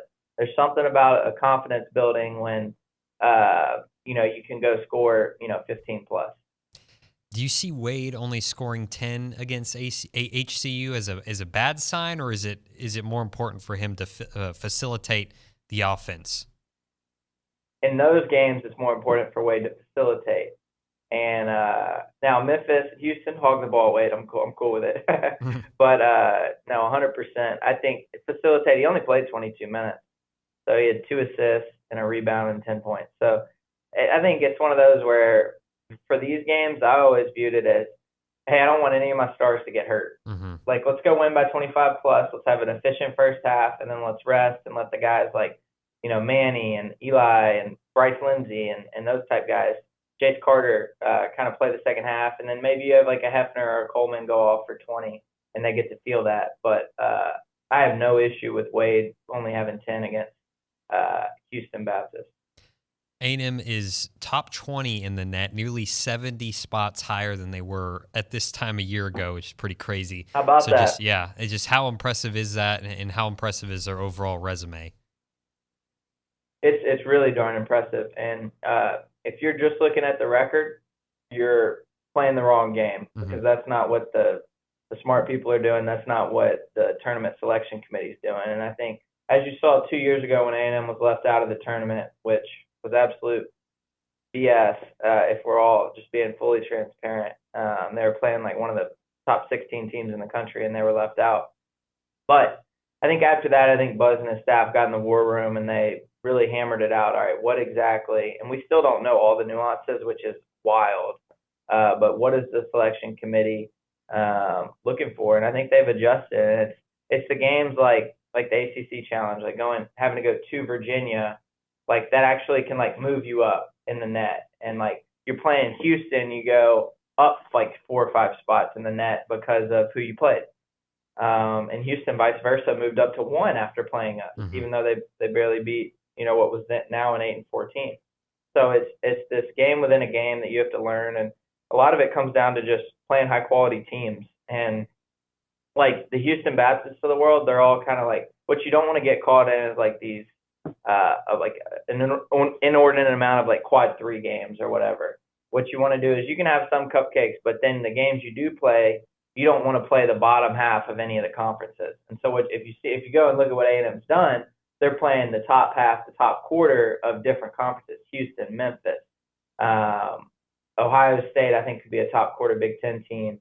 Iowa State. I know that was a Disney game over Thanksgiving, but Florida Atlantic, they're going to win their conference. Like they figured it out, and I think you're seeing that reflect in the net, and I think the average A&M fan will see that reflect in March, hopefully after a 12-6 type conference run where they're a 5 seed, and you're going, wait, they have 9 losses. How are they a 5 seed? Well, it goes back to the net and the work they did prior to Christmas. as much as I hate this term, they got a bunch of good losses, which is, I hate it, but it makes sense in this context. No, I hate the good losses. And look, when we do projections, just so y'all know how I'm wired, I'm like, no, we're going to win every game. And I hate doing this. But since I've kind of come over to the media side of the last few years, you have to talk in those, that's realistic. You're not going to go undefeated in conference. And the competitor, and you certainly wants to win every game, but you know that, like looking at Virginia, Memphis, Houston, like saying, all right, if we go 1-2 in those because it's a road game mixed in and a Final Four potential team in Houston, that was a win. And so you got to kind of recalibrate, being on this side of things. But they are good losses, and I hate the term, but it's the truth, and it's what the net is going off of. And it's not just a loss; it's how close was the loss. You lose by 7 to Florida Atlantic, you lose by 8 to Virginia, you lose by 6 to Memphis, you lose by 4 to Houston. And you do all that without one of your best players in some of those games and 2 of your best players in the others. And so, hey man, it's a good place to be. Top 25 in the net. Who's A&M's best player off the bench, do you think? Solo, Eli, Andy, one of those 3, or someone I didn't even I think mention? It's Andy. I don't think there's much doubt about that at this point. Going into the season, I thought it was going to be Solo, if I were to be truthful. But I think Andy's just kind of taken the baton and run with it. Andy is a Buzz Williams type guy. He's an A&M guy now. I think he's played in big games. He's made mistakes in big games. I go back to the Arkansas game at home last year. But there's something about having those battle scars, man. And we talk about it, in college football sometimes. We talk about it in the NBA a lot with these younger teams in the playoffs. But it's the same thing in college basketball. Like it's so hard to have a deep tournament run if you don't have those warts and those, those moments you can look back on and say, golly, what were we even doing? And I think Andy's in a position now where he's played in big games. He's closed out the last 4 minutes of a top 25 win. He's been in the March Madness. He's been to, an SEC tournament final after winning 2 or 3 games, on the big stage and the whole country watching. And that goes for this team. I think it's a really mature team, and they've been through a lot. And I think you're going to see that pay dividend. And they're kind of biding their time right now. And as conference play comes, I think if they can navigate it right, they're going to have a heck of a shot, man. And they're going to have a lot of old guys. They're going to have mature guards. Their best players are their guards, which is I always talk about in terms of who makes runs in March. And so I'm excited to see it. I think the staff's excited, and seems like the players are too. Couple more questions here for you, Mark. Talking to Mark French on the Brian Foley Law Hotline. What team in the SEC are you most excited to see at Reed? They host, teams like Kentucky, Arkansas, Tennessee. Anytime Kentucky comes to town, I feel like it's a hot ticket. So, just any of those stand out to you? I mean, obviously Kentucky's always fun. I think we'll be geared up. The way I view it, I'm looking at it, I'm saying, all right, if we can beat LSU and Auburn, what is that? That's January 13th. Is that a Saturday or a Tuesday? Do we know? Let's see. I don't have my calendar pulled up. Let's see. January 13th. That's a Saturday. Okay. So that would just be amazing. You get the 2 p.m. game on a Saturday, sold out Reed. We're 2-0 in conference. We're 10-4 overall. If you win that game, you jump back into the top, probably 15 to 20. And especially because you're going to Arkansas the game after, you're going to want to really try to put your eggs in one basket and beat Kentucky there just to navigate the schedule. But I think that one, obviously, Tennessee's ranked number 6 right now, guys, which is they're always going to be up there. But there's a lot of good ones. And then obviously Arkansas, I think, has kind of become not a quasi-rivalry, but it just seems like every time we play them, there's something weird happens, or it's some close game. I think that goes back even in my time when I was there. It just seemed like, for whatever reason, that game it always brought out the best in both teams, and usually it was a tight contest. So I'd say those 3, Arkansas, Tennessee, Kentucky, the usual suspects. Yeah. Mark, since this is our last show of 2023, just what was your favorite Aggie basketball memory of I guess, going back to the 2022-23 season, maybe even into this year, but any specific moments stick out to you? That's a great question. I think the SEC tournament runs are really special to me. And I know they haven't won one yet, but it's 2 years in a row we've been in the conference championship game. And so for the cliff jumpers on TexAgs, yes, I'm talking to you who are calling for Buzz's head and all this stuff. Most wins in a season in program history, 2 straight SEC tournament runs, and you got a top 25 team in the net, and you want to act like the cliffs are, you want to go jump off a cliff. Man, come on, get your head on straight. But I would say my favorite memory has been those tournament runs, and I want to go win one. I think that'd be a big step as a program, and I think we have a regular season title from Caruso's year and House and all them. But, we never won the conference championship, and there's something special about that. You're in one place, the whole country's watching, everybody else is at home, and you're playing on the big ESPN game. It's the SEC, and there's just something really special about that, and it's been really cool to see them playing on Sunday each of the last 2 years. And I think they're going to break through one of these years. That's Mark French on the Brian Foley Law Hotline. Mark, thanks for joining us. Happy New Year. Hope you enjoy it, and we'll talk to you in 2024. Happy New Year. Hope you all have an awesome day. Bye-bye. That's Mark French there on the Brian Foley Law Hotline. We're going to hit a break on the other side. We're going to get into one of our best of Q&As. Probably, I don't know. We got a couple to choose from, but we'll get to that on the other side right here on TexAgs Radio, presented by David Garner's Jewelers.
Welcome back in. TexAgs Radio presented by David Garner's Jewelers. We're here inside the Rollo Insurance Studio. Coming up on the other side of this segment, we'll talk to Aaron Torres of Fox Sports Radio, talk a little bit of bowl games, college basketball, all that fun stuff. But right now, kind of keeping with the theme of last show of the year, I pulled together some of my favorite interviews that we did this year. And we'll start off here. We'll hear a lot more in the 10 o'clock hour. But right now, we'll start off with Joe Tessitore from SEC Media Days. We were able to sit down with him for a couple of minutes, and he was as good as advertised. So here's Joe Tess earlier this year. Hey, man. How are you, sir? I'm doing well. We have a great debate off of my left shoulder here as to Marty Smith, the color of Marty Smith's pants, which you can't see. And now you can. There it is. There's mauve. There. I say mauve. He was trying to convince me it's periwinkle, but I think periwinkle's got more of an indigo and purple and blue to it. Anyways, it's nice to be with you. Always good to talk the Aggies. Yeah, well, I wanted to. I know you've been super busy anchoring, but I did want to ask you about the Jimbo play calling thing. You had a very interesting perspective that I think our audience will love. You basically said, let's focus on what Anaya Smith said. Oh, absolutely. I thought that was one of the sound bites of the week so far here at SEC Media Days of how bullish and positive he is about what's happening. The freedom, the simplicity. Listen, it's proven with Petrino of what you get and what the stats look like and what an offense looks like. I mean, he's one of the most proficient offensive guys and proven offensive guys of the last generation of college football. By the way, I'll just start this visit with you, and we haven't visited at all for 30 seconds before we came on. I am super high on A&M this year. Wow. Okay. Super high on A&M this year. Obviously, I was able to call the game against LSU to round out the season. So I feel like where a lot of the national media built up a narrative that got started early on, went through the losing streak in the SEC, and perhaps weren't close enough, and it was off the radar by the time you're watching how Wigman and the younger guys finished up the season. Then you understand you've filtered out some things in the locker room. You've made additions to the coaching staff. You've got the blossoming young talent that now has that maturation process that matters. The bedrock is settled. I'm not telling you what it's going to be on the one-loss record. Sure. But that is a very good football team and roster that's taken the field that I have great confidence in. I love the coaching staff. I love the offense. I mean, everybody points to, the offense of this and that. You got Jimbo, you got Petrino, and you got Adazio as the core of your offensive coaches. That's as good as you're going to get. Well, isn't that the charm and also the danger of the SEC? Like, as good as A&M talent-wise and coaching staff can be, anybody can beat you on any given week, especially in that division, especially in the West Side. I mean, it's the way. Every year and I've been coming to this thing. I'm so damn old now. I've been coming to this thing, anchoring it since before we even had the SEC network, doing like college football live in SportsCenter and ESPNU. So I think like 2008, 2009, I'm sitting here. And every year I always say, try to really point and tell me how you can justify picking who finishes last in the SEC West. The hardest thing is not predicting who's going to win the SEC or who's going to be in the championship game. It's predicting the bottom order of finish in the SEC West. And I'm not saying that's A&M. I'm just saying, to your point, good luck. We're typically on the East, you can point and say, here's who's going to finish in the bottom of the East. Absolutely. You can never say that in the West. I'm fascinated by your career because you do so much. You're always busy, right? Yes. You were telling me this weekend you've got top-ranked boxing, correct? Yes. Yeah. Yes. It's that time of the year for me. Well, even during the college football season, it doesn't matter. There's always something else. But this time of the year, in recent years, my attention is all over the place, all over the world. I could be doing, the Holy Moly comedy show with Rob Riggle on ABC. Yeah. I could be doing a Tyson Fury fight at Wembley Stadium in London while I'm prepping college football, maybe call a spring game, anchor SEC Media Days. But this week, it's anchoring SEC Media Days, making the rounds here. And then we have a George Kambosos fight on ESPN Saturday night. Then we've got a world title fight in Vegas on Tuesday, another title fight next Friday in Vegas, the night before Spence Crawford. So it's a busy stretch of boxing right now, and it will be through August until the football season. I got to ask you about the Fury-Ngannou fight. Oh, it's going to be Saudi Arabia, October 28th. Obviously, ESPN and ESPN pay-per-view, we've been thrilled to be in the Tyson Fury business. Yep. He is such a character. It's dynamic to work with him. He is listen, you work in the SEC, you're used to working with over-the-top characters, right? Our coaches alone and some of the people who have come through the league, Johnny Manziel back in the day at SEC Media Days where I had to sit up there and discuss the Manning Academy with him. Tyson Fury is the most outrageous. He's the most outrageous sports personality I have ever been around, and it's not close. A 6'9", literally the Gypsy King, a giant gypsy who's the baddest man on earth. When he gets in there with Ngannou, now listen, we know he's going to be an overwhelming favorite to beat Ngannou in a boxing bout. Those two humans just being together in a ring moments before the opening bell is going to be a spectacle. Joe Tessitore with us here on TexAgs Radio. One more thing for you. First off, you live up to your reputation on television. And what's that? What was my reputation? You on camera? I can't wait to hear this, by the way. Yeah. You on camera is the same as you off camera. Yeah, totally. 100%. Which is good and bad, by the way. Okay, why is because I'm a ridiculous. Because listen, I'm a passionate, intense Italian American who just doesn't really give whatever. And I'm just a passion-based guy. So that's good and bad. Sometimes people don't know how to read me. So, all right, you're high on the Aggies. Are you high on Alabama? Yes, okay. I am. But obviously, Joe Tessitore with us, by the way. I'm sorry. Go ahead. But obviously, Nick in that group needs to know who's going to be the guy that when it's 3rd and long, you're really going to trust that he's going to make the right decision and get it accomplished. Connor Wigman, I trust. Anaya Smith, I trust. That offensive line, I trust. All 3 levels of the defense, I actually have now Alabama. I look through the roster, offensive line solid. Love the tight end transfer in Dupree. Love the veteran wide receivers mixed with now the sophomore group who are going to be explosive. You have NFL players all over that wide receiver room. Depth at running back. Love the interior of the defensive line. Obviously, an edge rusher in Turner who's going to be a monster. Defensive backs are coached by the best defensive backs coach in the history of college football, and have talent. There's Reichert is a phenomenal kicker. There's talent everywhere. I see the same trustworthy talent at every level of A&M. I legitimately do.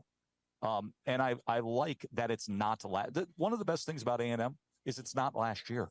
It's not this ridiculous hype built on a signing class, which was so stupid.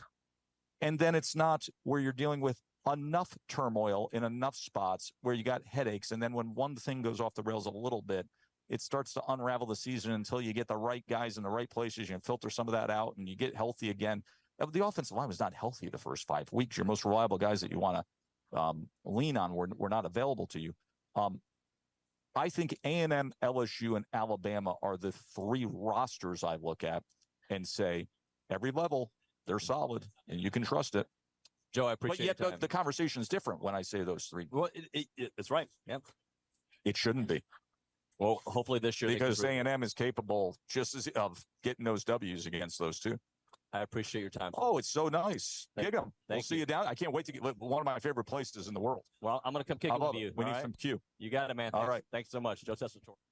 That was Joe Tessitore from SEC Media Days. It was awesome to catch up with him. Such a genuine guy, and it's also kind of fun to hear what everyone was thinking going into the football season and all that good stuff. So we'll get into more of our best of interviews later in that 10 o'clock hour. But on the other side of this break, we'll talk to Aaron Torres of Fox Sports Radio. You're listening to TexAgs Radio, presented by David Gardner Schulers.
weekdays 2 to 4 here in the Zone. Polaris Fun Center, where you can get a $500 rebate on any 450 or 570 Model A TV, or $2,000 cash back on a Polaris XP1000. Polaris Fun Center, where they sell and service fun, not tractors. The voice of the SEC, and you can hear Paul Feinbaum weekdays from 2 to 4 on the Zone.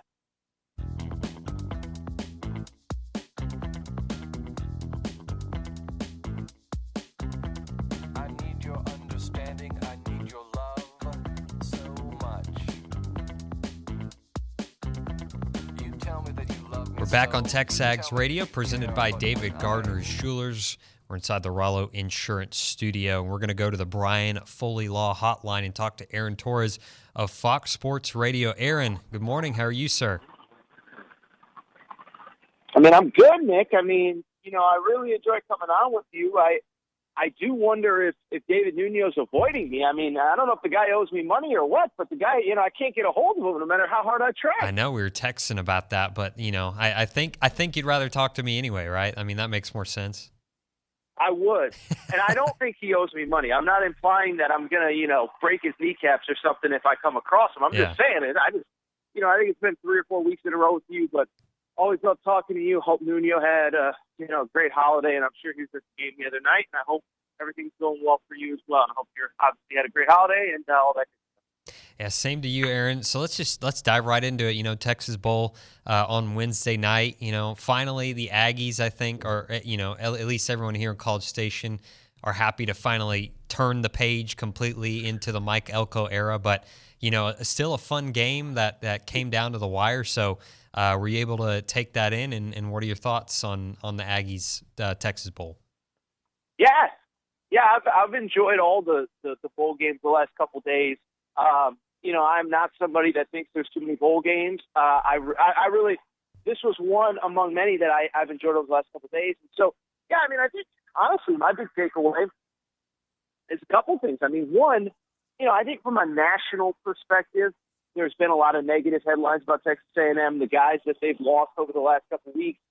But I think what Tuesday or Wednesday, whenever the game showed was how much talent is still on that roster. I mean, interim head coach, you're basically down to a 4-string quarterback. We know the guys that have left, but the guys that were there were pretty darn good going up against the Big 12 runners-up. And so, obviously, Oklahoma State was a deserving winner, but it wasn't that crazy to see the scenario in which Texas A&M pulled out that game. And so, listen, I know Aggies fans, listen, I guess what I would say, I don't want to speak for Aggies fans, but we've all done the future is bright. We've all had those moments. I'm not going to do that here and now. I think we all know the task ahead of Mike Elko. I am one of many that believes that he is the right man at this moment in time for the job. Mm-hmm. And now, as you said, Nick, it's time to turn the page and get to work. But I think what Wednesday showed me more than anything is that there's still just an insane amount of talent on that roster, and it's on Mike Elko to kind of get the most out of it, especially next year when a lot of those 2022 kids are going to be juniors. So. Yeah, and speaking of, talent, you got to see Marcel Reed. Unfortunate circumstances, with Jalen Henderson getting hurt on the very first play, but got to see a young quarterback, Marcel Reed. What did you think about him? Oh, I like him a lot. And, I don't want to just start, bashing 19, 20, 21, 22-year-old kids, but how do I put this delicately? When Max Johnson was struggling, replacing Connor Wigman, and I understand that, Max Johnson came in as the backup.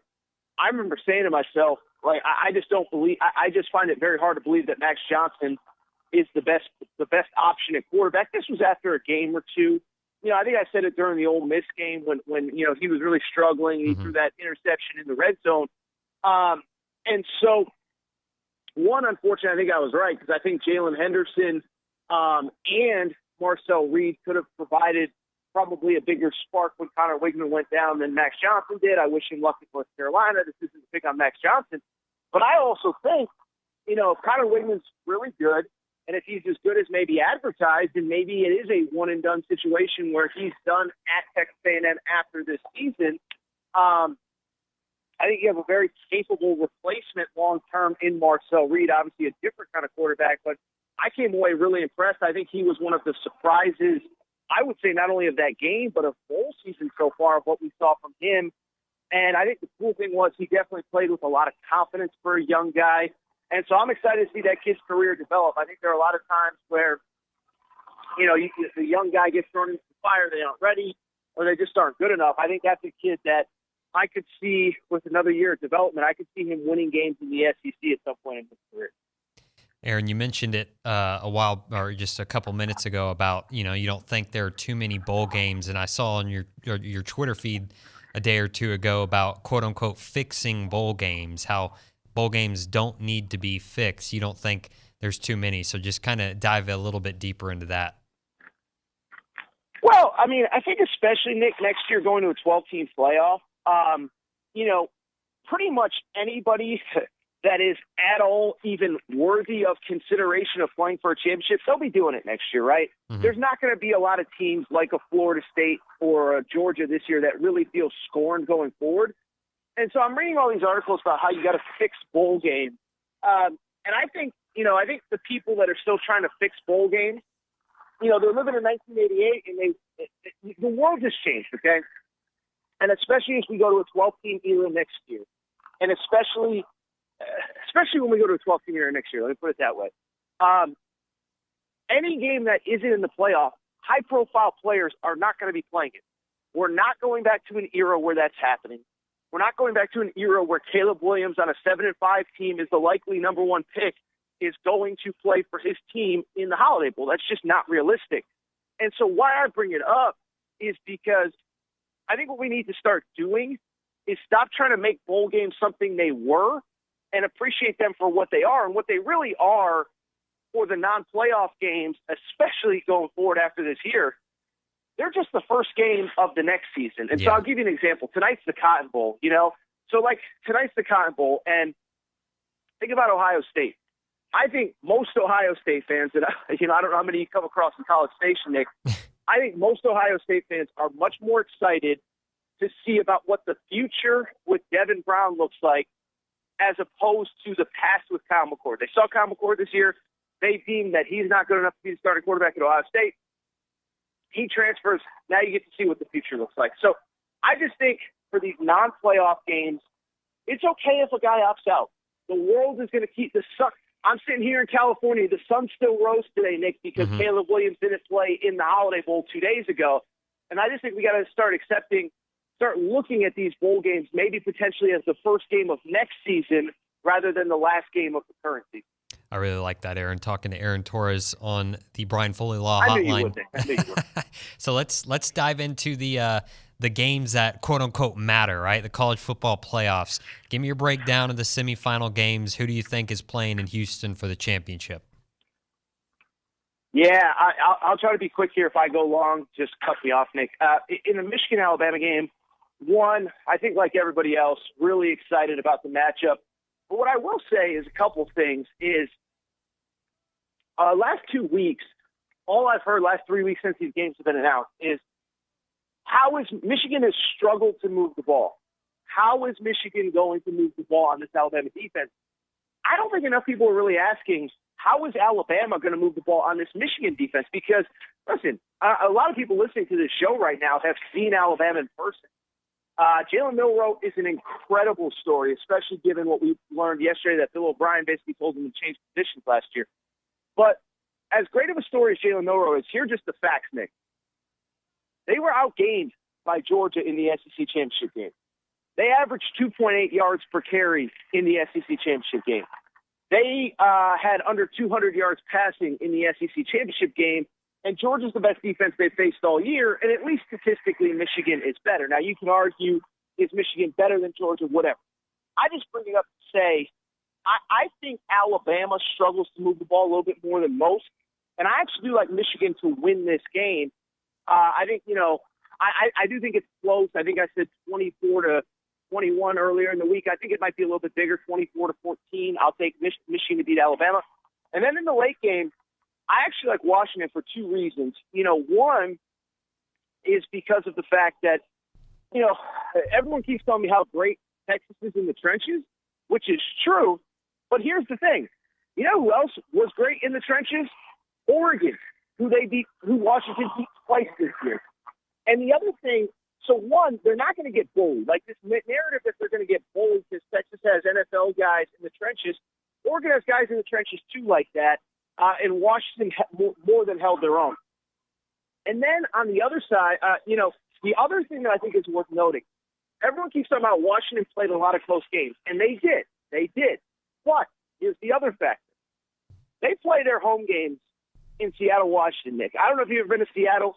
Every time I've been to Oregon or Washington, it's raining out, okay? Mm-hmm. And you look at all those close games, Oregon State, Utah, Washington State, they were all played in really bad weather. And so you put that team in a dome, 72 degrees, whatever. I like Washington to put up a lot of points and a lot of yards, and I think we get a score similar to the Pac-12 championship game. They won that one 34-27. I'll say 34-27. Washington beats Texas, and we get a Michigan-Washington national championship.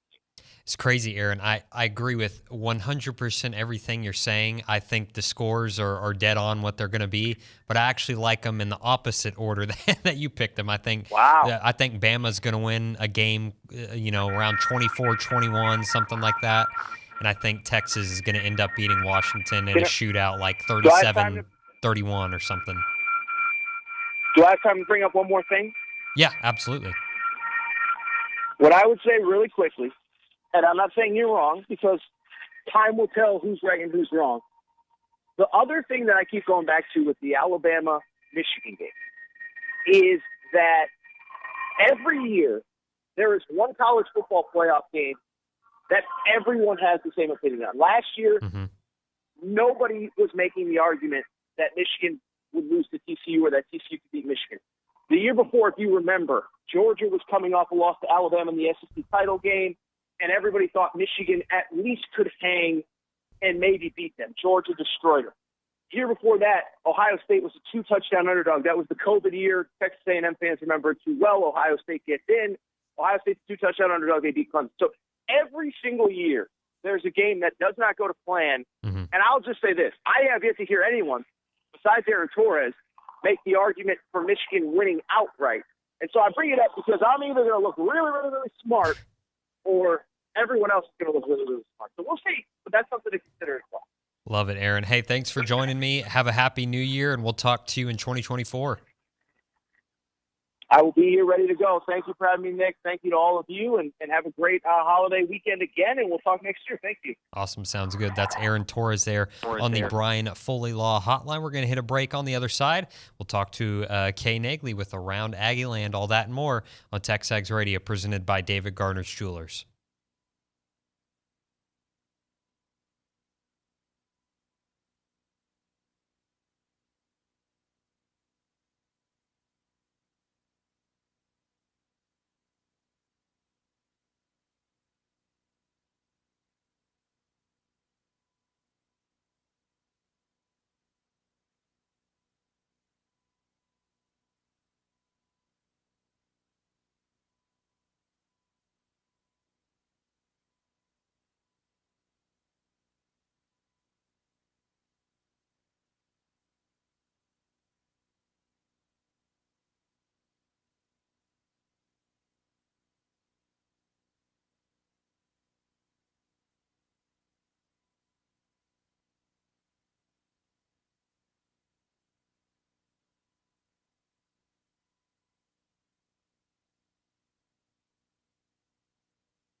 Welcome back in. TexAgs Radio presented by David Garner's Jewelers.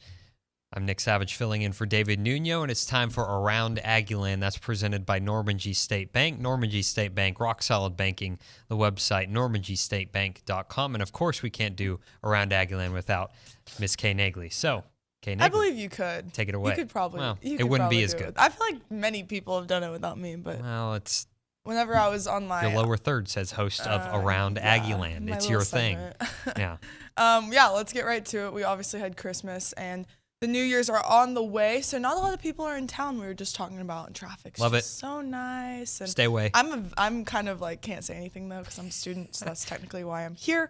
Anyways, but it's been nice to just have some open roads. So anyways, into the football action, A&M's 2023 season has officially come to a close with a 31-23 loss, unfortunately, to number 20 Oklahoma State and the Tax Act Texas Bowl. The Aggies finished 7-6 to officially close out the Jimbo Fisher era and then officially start the Mike Elko era. And that also means that Texas A&M has officially announced Colin Klein as Elko's offensive coordinator, Jay Bateman as the defensive coordinator, and then recruiting general manager Derek Miller. They have all been officially added to the staff. Glad to have those guys in Aggieland. See, they're bringing they're the ones coming to Aggieland right now instead of all the students. They can drive all they want. Yeah, exactly. Yeah, they're probably like, wow, this awesome. is nice. Yeah, they have no idea what's about to hit them.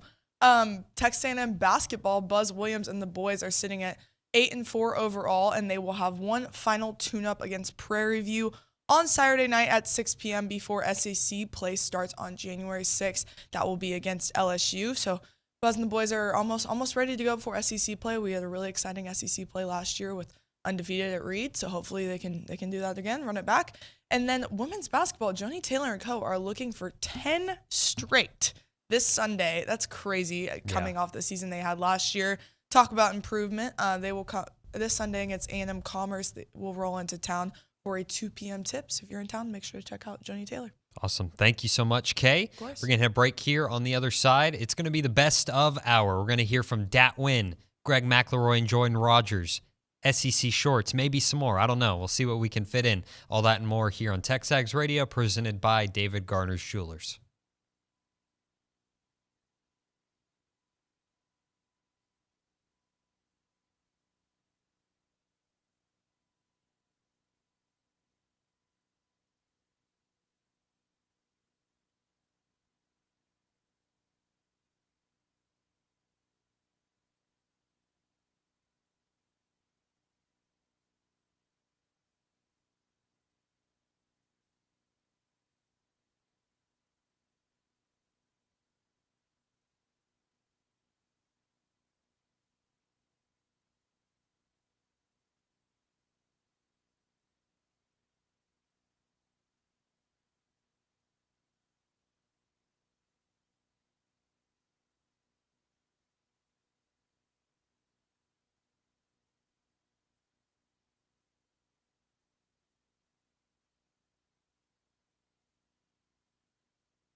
Welcome back in TexAgs Radio, presented by David Gardner's Jewelers. Final hour of TexAgs Radio in 2023. Nick Savage filling in for David Nguyen. And this whole hour, we're just going to kind of look back on our best interviews on the show in 2023. And arguably one of the best ones we had was with a guy named, Dat Nguyen. He might have played football here at A&M, might have been good or something like that. I don't know. They made a movie about him, so we talked to him. I don't remember when this was, what time of the year it was, but it was before the football season kicked off. I know that. But we talked to Dat Nguyen, All-American linebacker, Dallas Cowboy, about his movie that the 12th Man Productions made for him. It was really great interview. So here is Dat Nguyen earlier this year on TexAgs Radio. Super excited about our next guest. Documentary coming out there on from the 12th Man. It's called the Dat Nguyen Story. Going to premiere on A&M Athletics website, plus the 12th Man Over the Top app that they have out there. It's going to depict his life, Dat Nguyen's life, son of Vietnamese refugees who arrived in America after the fall of Saigon, and goes through his entire career at Texas A&M and beyond. And with that, we go to the hotline. Dat is with us. Dat, good morning, sir. I'm not hearing you. I don't know if it's if your mute's on. Are you there?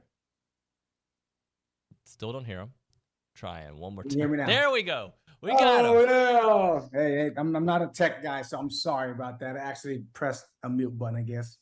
All good, man. How you doing? I'm excited to be on the show. Thanks for having me on the show. Thank you, man. So, hey, I want to start things off with, because we were at school at the same time, although you look younger than I do, which hurts my feelings. I don't know about that. But I remember, like, this is how I remember you. You were, I don't know if quiet's the right word, but you were all about your business. But you would go to the rec center a lot and hoop. And you played basketball like a football player. You played a little physical. Do you remember playing basketball at the rec all the time? I do. And that's what the time was really in the off season when we had a chance to go over there after workouts in the morning. A lot of the players get together and go out there and just play.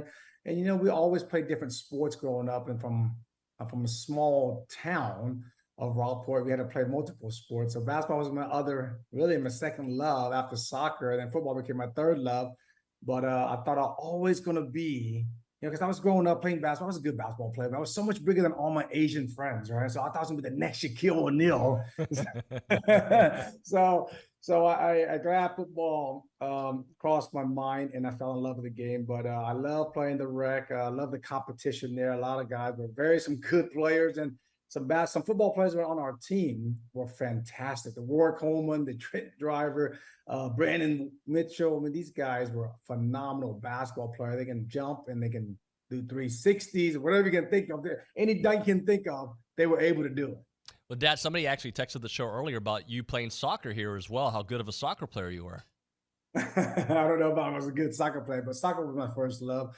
I was introduced to the game, really the first sport.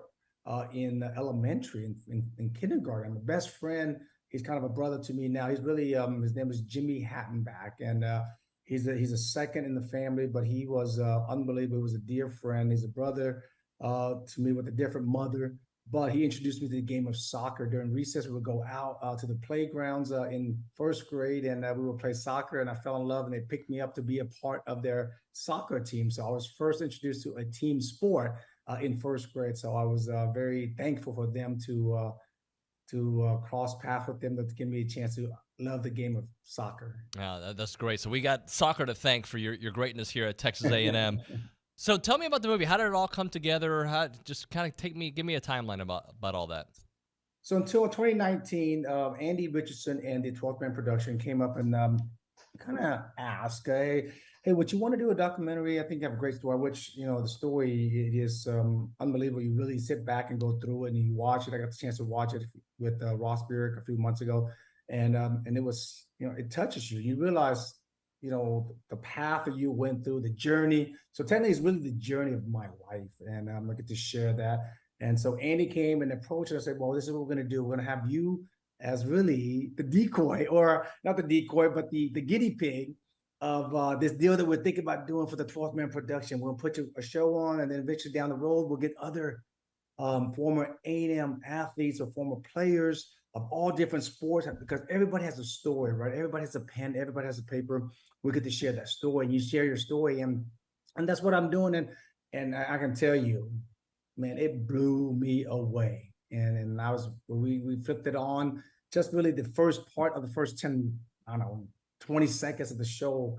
Ross and I looked at each other. We were watching it, previewing it. We're like, man, we shook our head and we're like, God, this is unbelievable. And I'm just excited to share this with everybody, especially Aggieland.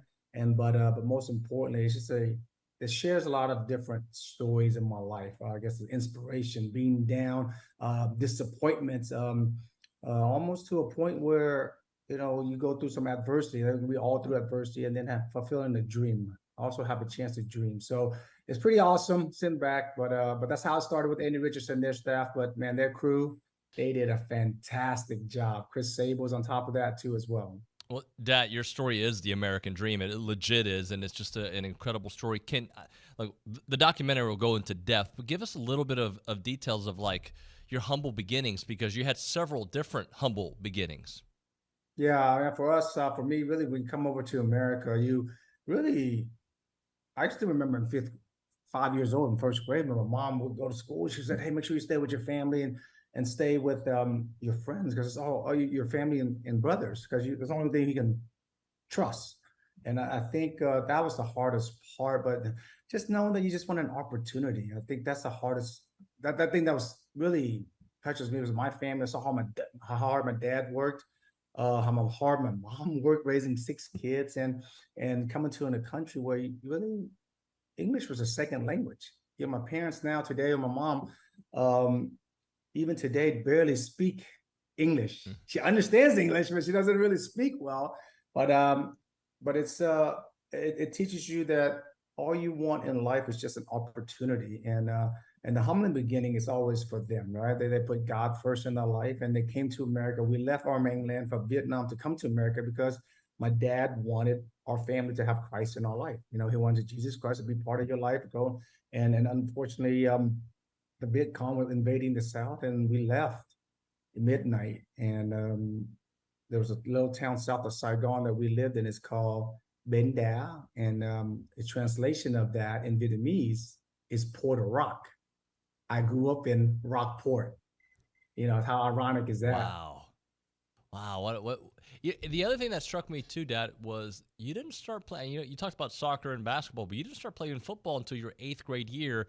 Yet you were at A&M a couple years later. I just can't fathom that. Yeah, what's crazy? It's 5 years, right? I guess you think back now, it's real crazy, right? You're playing 8th grade, because I told you I want to be a basketball player, and then the guy that recruited me, he'll be there we're doing a show in this coming weekend before the release of the documentary in July 4th. But Coach Cliff Davis, he played at A&M as a baseball player. He really kind of was a baseball player, and he came out to Bear Bryant for football for one time. His story, he'll tell you the story if you run into him. But he played at A&M. Then he was on the Colt 45, which is the Houston Astros organization, for 20 years as a player, as an assistant, as a coach, etc. But he was my junior high coach. So in 7th grade, I was a basketball player. I wanted to play basketball. I wasn't playing organized. We didn't have a club or anything like that. But I was playing a little bit of basketball. But my brother and my cousin came out for football. And there was an annex right between the football facility or the athletic department and the school. So every time I had to go to my last period was the annex, and coach would go past, and he'll go to the facilities or the field house. And for 3-4 consecutive days, he would stand right in front of my last period. And the annex, it was a typing class. And he said, hey, why don't you come out to play football? So he recruited me for about 3-4 days to come out. And I said, okay, coach, I'll come out, play. My brother plays, my cousin plays. They're good. I think you can be a good player. So I go out and I said, I'll play. And then all of a sudden, man, I go in. I didn't realize there was pockets inside the pants, for thigh pads. I didn't know there was the belt loops around the hip pads. Man, all this stuff was, another foreign language to me, right? So I go down and play the game, and man, I start loving the game. The game just became part of me. And I think when you get some confidence and you play, you fit in and you were doing something well. You enjoyed it. And football, I just enjoyed it. I just loved the competition. I love competing. I love building up to a game. And it was just fantastic. And I tell people all the time when I go speak around the country, I always tell people the one thing that I learned from Coach Davis was visualization. And I might go long here, I'm so sorry, but it's visualization. And my first game in 8th grade, we had our pads on, our helmets on. We're walking from the field house to the stadium. Between the two buildings of the field and the stadium, there's a gymnasium. So we're walking, we can see family members out there at the field. We can see cheerleaders. We can see the opposing teams. We're walking out, and then all of a sudden, Coach Davis says, "Hey, take the left in that gym." And we're like, "What? Take the left in that gym?" So we go in there. It's pitch dark. He goes, "Hey, put your helmet on the ground or on the floor." So we put it down on the floor. We said, "Lay down, close your eyes." And we were like, "Man, this guy's crazy, man. I don't know, the game's over here. We're about to play football. We're practicing 2 weeks, 3 weeks. We're about to get to play the game." So we lay down, we close our eyes, and I can remember he says, "Quarterbacks, I want to see you throw the perfect pass for that first down. Running backs, I want to see yourself make the first guy miss. Linebackers, I want to see yourself make that tackle. DBs, I want to see yourself stick your hand out, make that PBU." And we're like, "Oh, no." So we go play the game, right? So next Thursday, guess what? We were fortunate we were playing at home again. Guess what he said? From that field house to the stadium, take that left. So I laid down, and I was like, we only had 28 players or so because we had to play both ways. We're a small 3A school.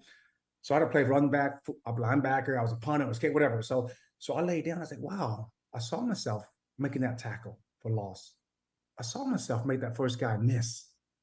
So as my career went on, the game of football, I go to A&M and I go to the Cowboys. Guess what? Everybody's like, "How did you see that play? How you're so instinctive?" I was like, "I saw it last night before I went to sleep. I saw it in my dreams. I saw it as a reaction." The game of football obviously is a reaction sport. And I use it still now today, is that I just visualize and see it before. And I think when I go speak to sales group around the country, that's what I tell them. I say, "Hey, if they have a question, you don't have a question, you're not going to get that sale." So I think visualization is the biggest part of my success in my career and the way it has shaped me. Dad, I'm going to play that clip for my kids, man. That was awesome. Hey, let me ask you, like, how much prejudice did you have to go through being a Vietnamese football player, somewhat undersized for linebacker, yet always rising to the moment? Well, I think, I don't know, prejudice is the word. I think it's just there was you were on, right? Mm-hmm. I think growing up in a small town, and I think you watch a documentary, we talked a little bit about that too. It's that I think you felt it at the beginning in sports. I remember, our hometown playing soccer on the soccer team. And I was the first one in first grade. And I think in 3rd grade or 4th grade, we had like eight Vietnamese kid on a 13 player soccer team. And I remember we won the championship one year and we weren't supposed to. And there was not one clap except the clap from the parents on our team and the coaches on our team. And I remember that. And a lot of my friends do too, but it made you work, and things that you can't control and how people react. I think you don't worry about that stuff. And if you worry about too much about that stuff, man, it's going to kill you. And you will never have a chance to succeed or accomplish anything you want. So control what you can control is a big part of also what I always was taught by my parents. It's like, hey, you can't control other people, how they act, how they talk, whatever they do, but you control what you can do. And I think that really helped me, but it helped me also when I played. I remember going to Kansas. We were playing Kansas, I think our senior year. And I think we walked in the stadium and, man, there was racial slurs, et cetera. It won't happen now this in this day and age, but during that time, we had that. But guess what? It just blocks it out. And I don't know. God just gave me an ability to be able to, hey, I can't control it. I can't worry about it. But deep down inside, it's burning, right? It's firing inside your chest and your heart. But you just smile and move forward. And that's what my dad really taught me, was that when things are not good or things are not bad or you're in a confrontation situation, you can always smile and walk away. Dad, we had RC on the show on Monday. Just your thoughts on your relationship with RC, what he means to you. Coach obviously gave me an opportunity at Texas A&M. And you know what's so crazy? Our relationship has gotten so much stronger, so much better as we've gotten older. And that's what's so cool about it. And we talked about this a few years ago. It's like, when you're a coach, you don't realize it. You want to win games, you go out recruiting, especially college coaches. You can't build a relationship right away because you do, but you don't. because it goes by so fast in 3-4 years that they're there, maybe 5 years. As for myself, but Coach Slocum and I, we haven't been on the golf course. This was amazing to me. It's like all the golf that we play, we haven't played. Oh, yeah, we did play in the College Football Hall of Fame a couple of years ago in Atlanta. But he has been unbelievable to me. And it's not just him, how he carries himself, how he is, how he represents our school, our program. And we all know that, how much we honor Coach at Texas A&M. He's almost, as important as anybody in my life besides my mom and dad. And I think what was great about Coach Slocum was that he hired great coaches, meaning, yeah, they're great football coaches, but they were godly men. They were people who I myself was trying to emulate. When I was 18, 19, 20 years old, I didn't know. I'm a boy. I was a young boy. And you're talking about humility. Everybody's patting me on the back and saying how great you were in Rockport. It's the best thing since sliced bread.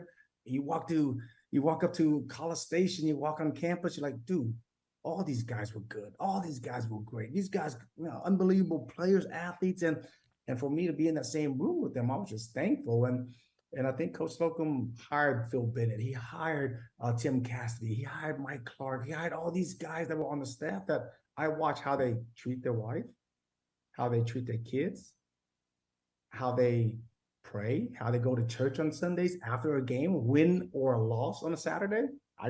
They go to church. And so a lot of that stuff that what Coach Slocum done for me is really has shaped who I am today, because I grew up as a little boy, or a boy to a man, right? A young adult. And I think that was the biggest part, was that 4 or 5 years at A&M really impacted me and the success on the football field and all that, but that's just minor to what the coaching staff and what the University of Texas A&M has meant for me.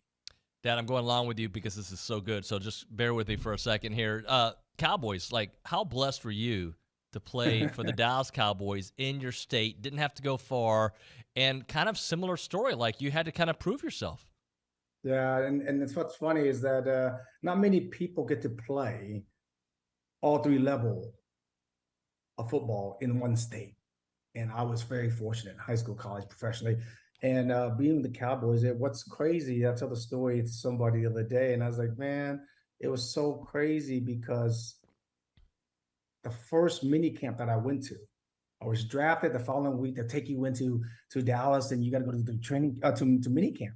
So we go to mini camp, and I played 50-plus game at A&M, so I think I knew a little bit of football. And it's 7-on-7. We're doing about 7-on-7 drill, a quarterback, tight ends, receivers, and running backs on the offense. They call the play. They go out. They set the formation. We call our defensive play, defensive backs, linebackers, and safeties. And we call our defensive plays, and we adjust to the formation, whatever it is, and we run our coverages against their plays, offensive plays. So halfway through 7-on-7, Coach Campbell, who was our defensive coordinator, go, "Hey, Dad, get in there." I was like, "What? Get in there." So I was like, "Well, shoot, I play a lot of football games, right?" So I'm running in, and I'm jogging in. I'm looking at Coach, so I'm turning my back a little bit to you guys. So I'm turning to Coach on the sideline, and you guys are the offense. I'm the defense. So I got the signal. I broke the huddle, and I looked over. It's like, oh, crap. That's Troy Aikman. Looked to the back of him. That's Emmitt Smith. Like to my right, that's Mike Irvin. They snapped the ball. I didn't even move. I was so starstruck, man. We play on Saturdays and Sundays. We go to church, and after that, guess what? We're watching the Cowboys, man. We're watching the triplets. We're watching. So for me to be a part of that team, and it's crazy going back to the story, right? Your family left Vietnam. You come to America. You introduced to this sport, and it's America's sport. And guess what? You get drafted in the National Football. You play for the America's team. What freaking story? That's how crazy is that, right? So I'm just thankful and grateful, man. It's been a blessing. Yeah, no doubt about it. Let me ask you about current A&M football quickly. Just bounce back year, man. We're all expecting it. We all hope. You've been paying attention? Well, I not as close as I would like, but I think there's a couple of things that I would like to touch on. I think that's going to be very important. We finally have a quarterback. I think a quarterback is the most important. I don't care what level, high school, college, or pro you play. You better have that guy. And I think Connor is going to be an exceptional quarterback. Just watching him here last year, I think he's going to be He's going to grow significantly this year. I think the receiver is unbelievable. And Stewart, they got no. And that was Dat Nguyen from earlier on this year on TexAgs Radio. We're going to hit a break here on the other side. We'll dive into Greg McElroy and Jordan Rogers at SEC Media Days. They talked to Billy and David. It was a fun conversation between them. So we'll hit a break here on the other side. A little bit more of our best of interviews here on TexAgs.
Welcome back in TexAgs Radio, presented by David Garner's Jewelers here inside the Rollo Insurance Studio. Last show for us before the new year. Nick Savage filling in for David Nuno. Next week, you'll get a whole host of guest hosts. Monday, Tuesday, obviously, will be best of presentations.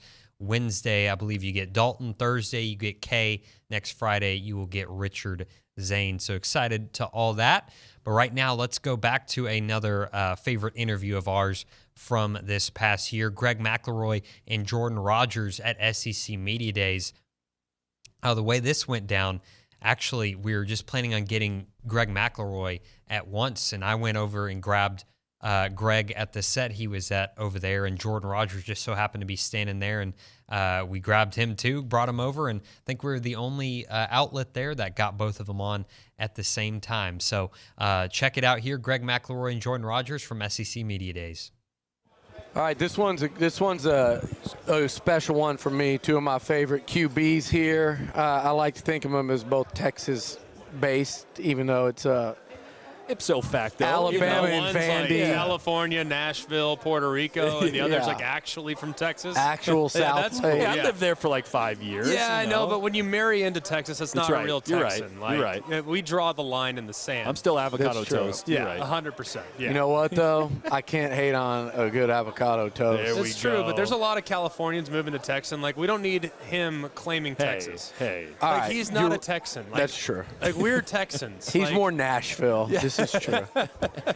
Well, guys, I obviously appreciate y'all coming on, and this is part of the fun of this. Y'all are hard at work. Take a little break to talk to me here.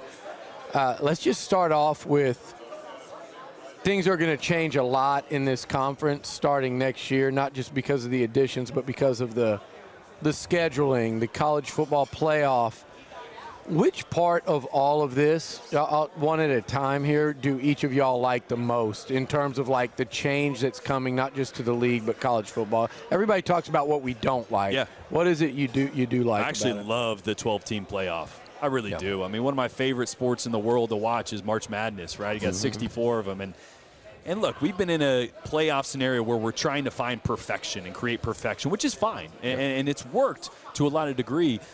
But no one's complaining when a Cinderella makes a run to the Final Four. And no one's saying because a 4 seed wins a national championship, well, they weren't really, the best wire to wire.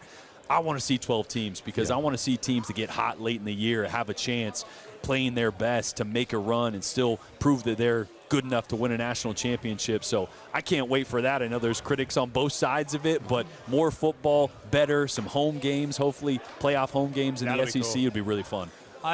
For me, man, and I know what platform we're on, but I'm from Dallas, man. Yeah. Like, Texas and OU mean a lot to me. All right. Texas A&M, frankly, means a lot to me as well. And to think that they're now going to be joining the league that I'm most familiar with. When the Aggies joined the SEC in 2012, I wanted to do freaking backflips. I was so pumped up. I mean, it was awesome. I remember their first game against Florida and watching every second. I was in the NFL.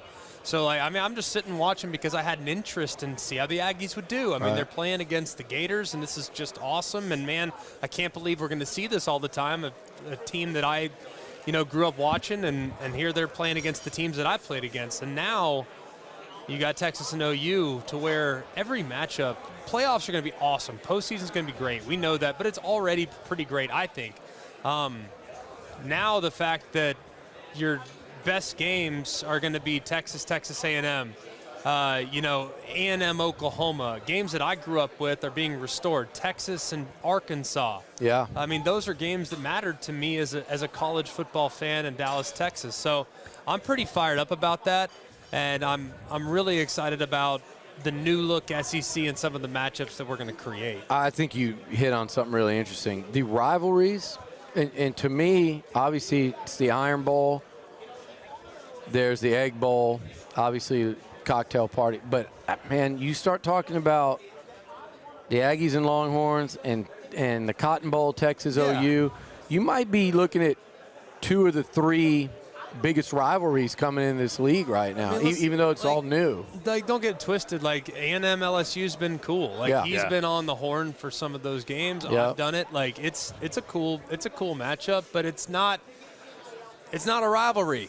Like, it's because they play the last You're not talking about it this time of year. We're not talking about 100 years of grown-up, like, disdain from generation to generation, and you can't create that out of thin air. I mean, the old Southwest Conference and the Big 8, like those conferences, that hatred runs deep.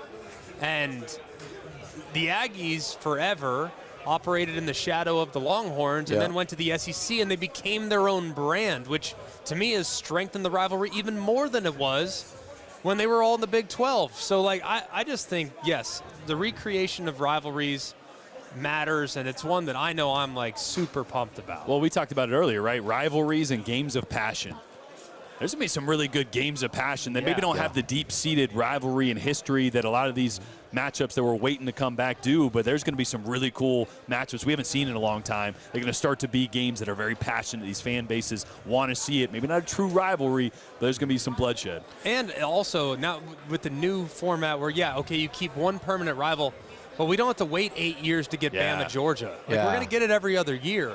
Even if you don't get Texas A&M and Texas every year, at least we know we get it every other year. Now, if they go to the 9-game format, then we get it. But either way, it's just like you're not going to have to wait that long to see someone in their home stadium. It's insane that Texas A&M has yet to play host to Georgia. It's crazy. 12. This is year 12. A&M's been ridiculous. In the SEC. It's ridiculous. Yeah, it's crazy. They've been in the SEC only 4 years less than they were in the Big 12 now. It's wild to think about.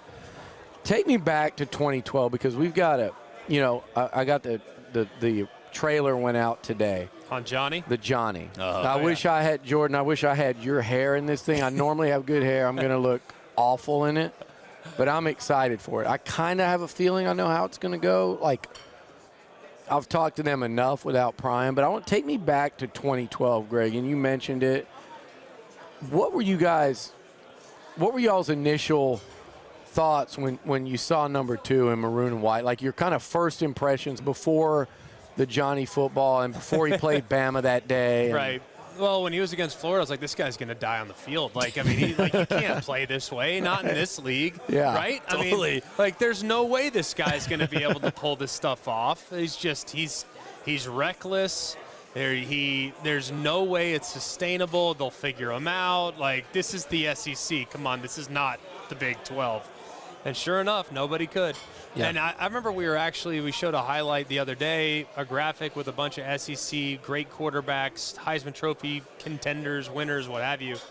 And people were like, oh, my gosh, I forgot that Johnny ran for like 1,400 yards. Yeah. Led the SEC. The guy was a monster. He was a complete monster. But my initial reaction was like, there's no way this will be sustained. And sure enough, it was. 2012 was my senior year, so I remember watching. We didn't get to play A&M. We played Missouri that year, but I remember watching Johnny and going, he's doing everything that my coach tells me not to do, right? Escaping the pocket, holding the ball with one hand, cutting back through the pocket, throwing back across your body over the middle. I'm like, my butt would be on the bench quick if I did any of that, let alone I wasn't talented enough to do any of it anyway. But I remember just laughing, going, man, that dude is fun to watch, and I can't ever do any of that.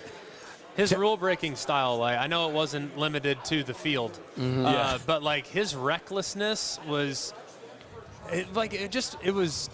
you were jealous of it, but also kind of amazed by it. He 100%. Was like one of those players you just had to watch because it didn't make sense.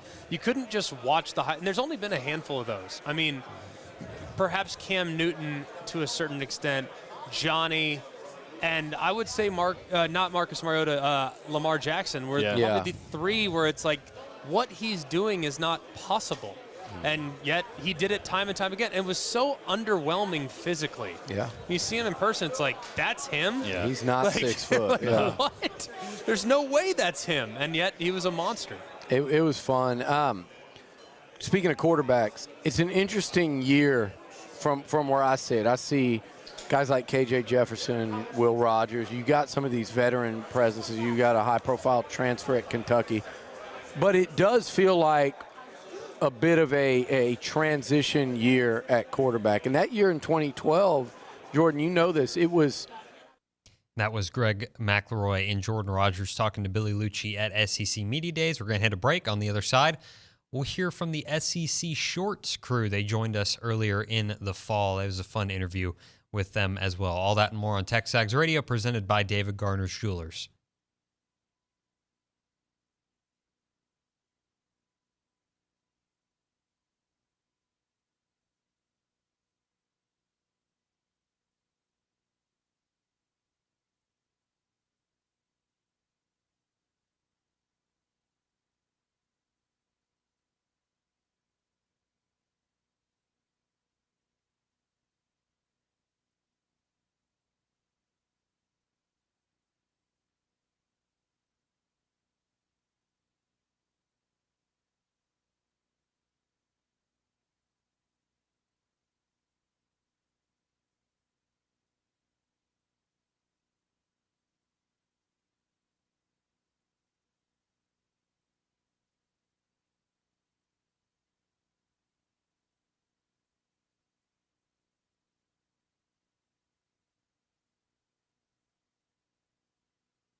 Welcome back in. TexAgs Radio presented by David Gardner Jewelers, Rollo Insurance Studio. Nick Savage filling in for David Nuno, and we're kind of having a favorite interview hour here in our final hour of our live show before we flip the calendar over to 2024. Next up, we're going to go to our SEC Shorts interview. They joined us from our live show at the Angry Elephant earlier on this year. It was a lot of fun. Really nice to meet them. They were going on tours with their live shows across the SEC. So they were kind enough to stop by and chat with Billy and David for a little bit. They're live from the Angry Elephant. So check out the SEC Shorts crew. Now to introduce Robert Clay and Josh Snead from SEC Shorts, who performed on Wednesday, doing it once again here at Rudder Auditorium. What's up, guys? Look at that. Thank you for having us. Yeah. Dude, I've been trying to get audience participation the entire time. You guys show up and we finally get it. So yeah. We're gonna shoot a sketch here in a second. You all have parts, so please be ready. Memorize those lines. Also, I was expecting when I saw there was food, I'd be like, oh, people are probably eating some breakfast tacos or something. People are eating full-out cheeseburgers right now. Damn, my man. Those fries look fantastic. They look amazing. Yeah.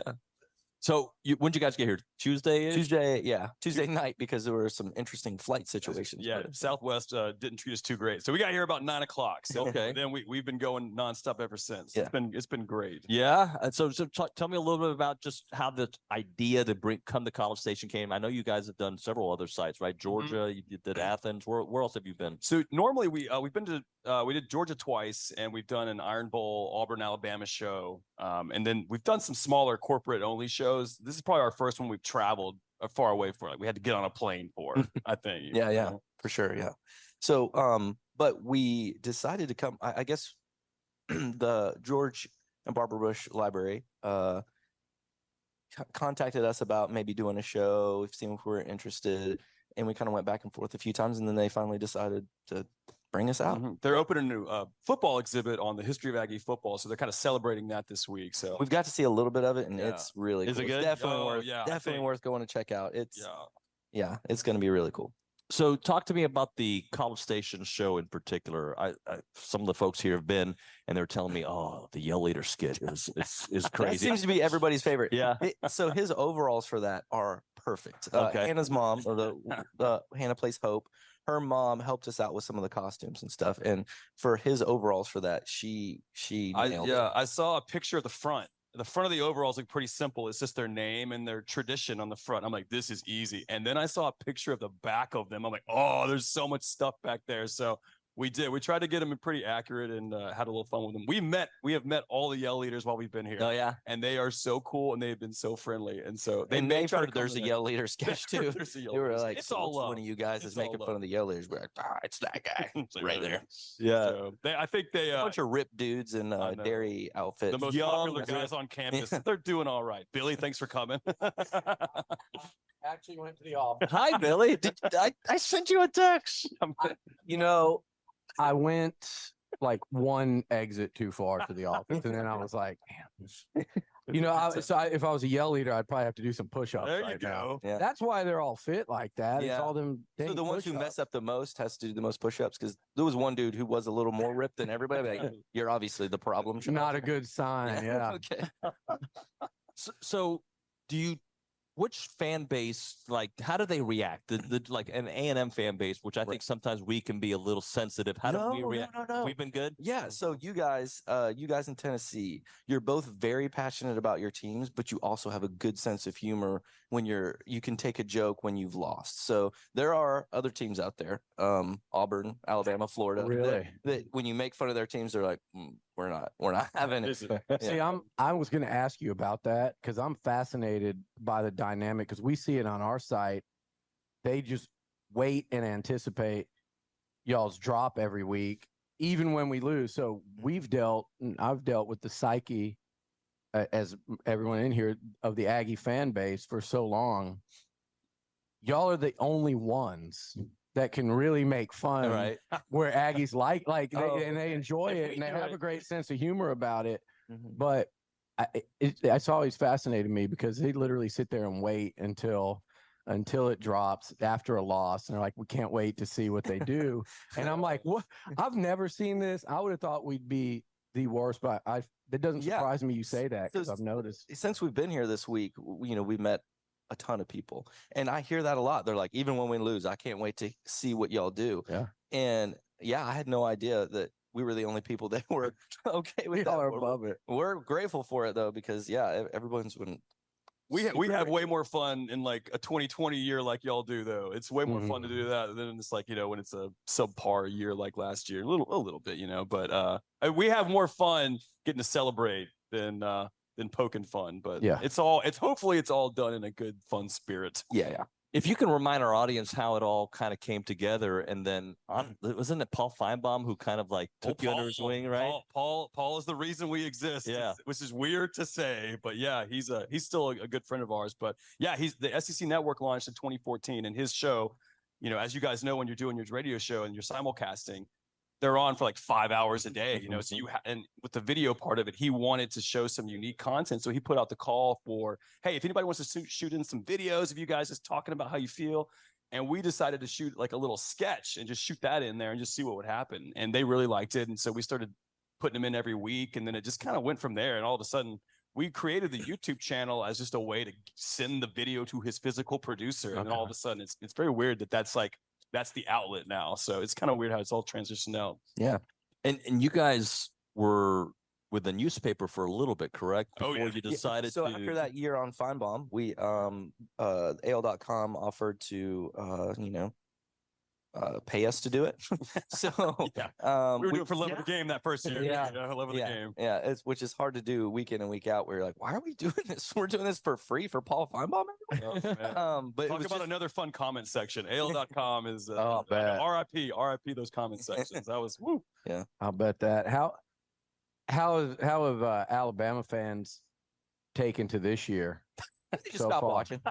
Watching. Yeah. So, because we live in Birmingham, so we see people out, and they're like, "Hey, haven't watched the videos in a few weeks, but I bet they're great." Well, I can only imagine, like, when you who has stopped you? Like, has there been somebody like, "Oh, the SEC short guys"? Has there been somebody like caught off guard that maybe has stopped you? I was hoping Reveille was going to do it when we met her yesterday, but she just kept on strutting forward. Yeah, there was meat in the room. So there was a steak on the table. Focused on that. Snub jaw. Just on campus, though, we've had a lot of students come up, which, I would say typically our audience skews a little bit more towards like our age, in that 25 to 45 range. But like, man, like a lot of students, we went to the ticket pool yesterday. So, they would come out of their tents and be like, love the videos, and then go back to sleep. That is such an interesting thing, the ticket pool. You don't see that usually, but freaking tense. I don't know. I know. I was like, you guys have QR codes here? Nope. Okay, cool. Got your ticket. I have no idea. Like when we were, I don't remember that when we were in college. I don't know. It's just showed up in your door. I don't know who in our friend group was going to be doing that, but I don't feel like it would have been me.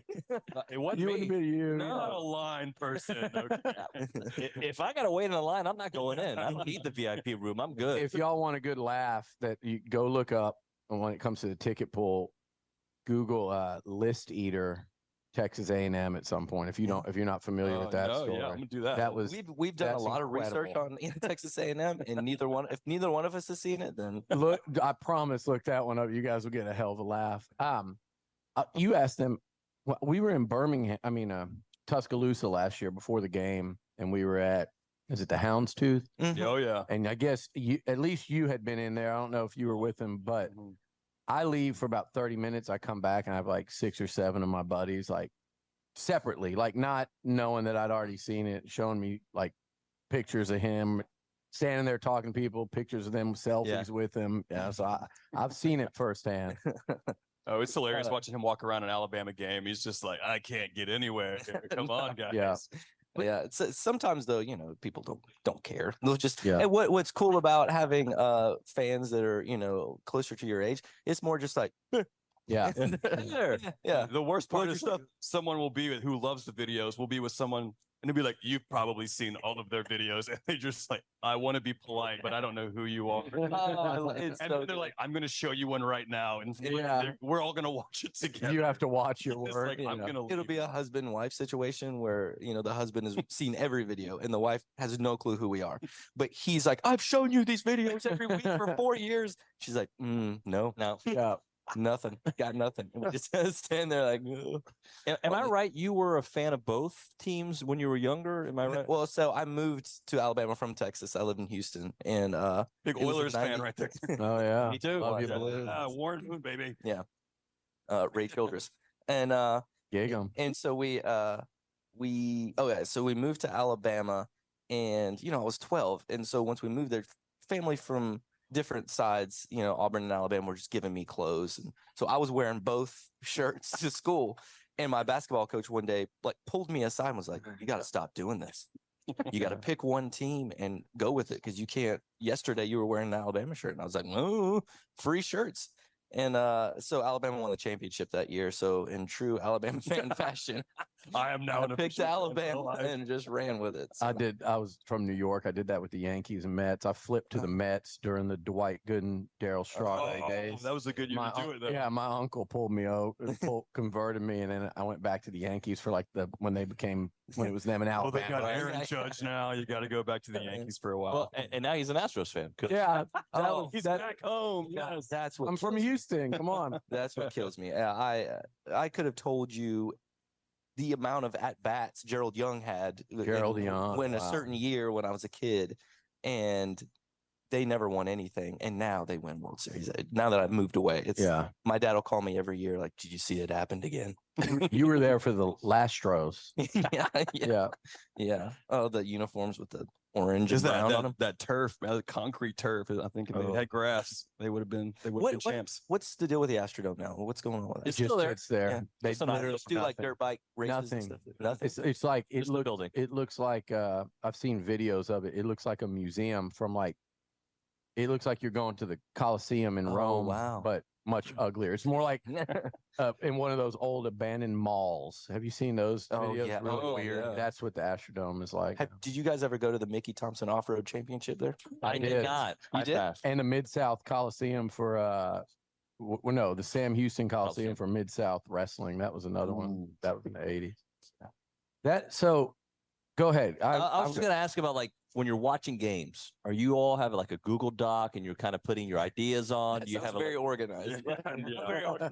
We have a napkin and we're writing with a pen on it. Are you separate? Are you together? Or does it kind of depend? It kind of depends a little bit. We try to watch together if there's a huge game that's all right, obviously we need to talk about this one. And then other days, like last week, it felt like, they were there wasn't any real clear, I guess Florida, Tennessee was kind of the big one. Mm-hmm. But yeah, I think we try to really go through and identify the games that we can watch, and then we'll just kind of try to find a storyline in there. When we were doing the live show prep, that was taking so much time. So when we get back, we're gonna try to go back into it hardcore. But we really wanted the live show to be really strong, so we took a little bit of a break, I guess, from diving deep into the videos. Yeah. What's the reception been to the live show? They've all been great so far. And we don't such a cool idea. So And that was the SEC Shorts crew on our show earlier this fall. One more segment on the other side. You're listening to TexAgs Radio, presented by David Garner's Jewelers.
One final segment on TexAgs Radio here in 2023. We're presented by David Gardner Jewelers. We're inside the Rollo Insurance Studio. Nick Savage filling in for David Nuno, and Kay Naegeli wandered back into the studio to join me. Wanted to join. Wanted to have for some fun. about 90 more seconds. Luke Evangelos has produced our show today. He's doing my job. Luke, are you there? Yeah, I'm here. Oh, there he is. Good. His voice was so high pitched. I think I scared him there a little bit. Yeah, Kay, we're in the same boat, but our water's just different. Oh, Lordy, here he goes. Hey, I want to know, what was y'all's favorite Christmas gift that you got? Oh, I already got to ask this. I got a like a Blackstone grill. Mhm. They make pizza cookers. Well, I already had a Blackstone grill, but I got a pizza cooker, like a big thing. So yeah. Luke? Wait, you know those shoes that I got that like match yours, like the New Balances? Oh, yeah. Yeah, I got those. Oh, different color? No, like those. That was my Christmas. Oh, gift. okay. Like, I just got it early. Gotcha. Oh, Okay, cool. you clearly got something you want to share. Well, I got an Aura ring, if y'all know what this is, for my birthday, Christmas, whatever. It like tracks your health. It's kind of boring. David would be really I got excited shoes. if he was here. Can't really see them, but yeah, bunch of clothes. What are you doing for New Year's? 30 seconds. Go. I think hanging out with my parents, honestly. It's a good move, you know. No one's really in College Station, and my parents happen to be fun people. Luke, what about you? I'll be in College Station, but I'm more excited about my Colorado trip after to go visit Cade. Awesome. Yeah, we miss Cade. That's a lot of fun. Thanks, y'all, for joining us today. On the other side, Louie is back for one final show for him in 2023. So we appreciate y'all listening in. See you in 2024.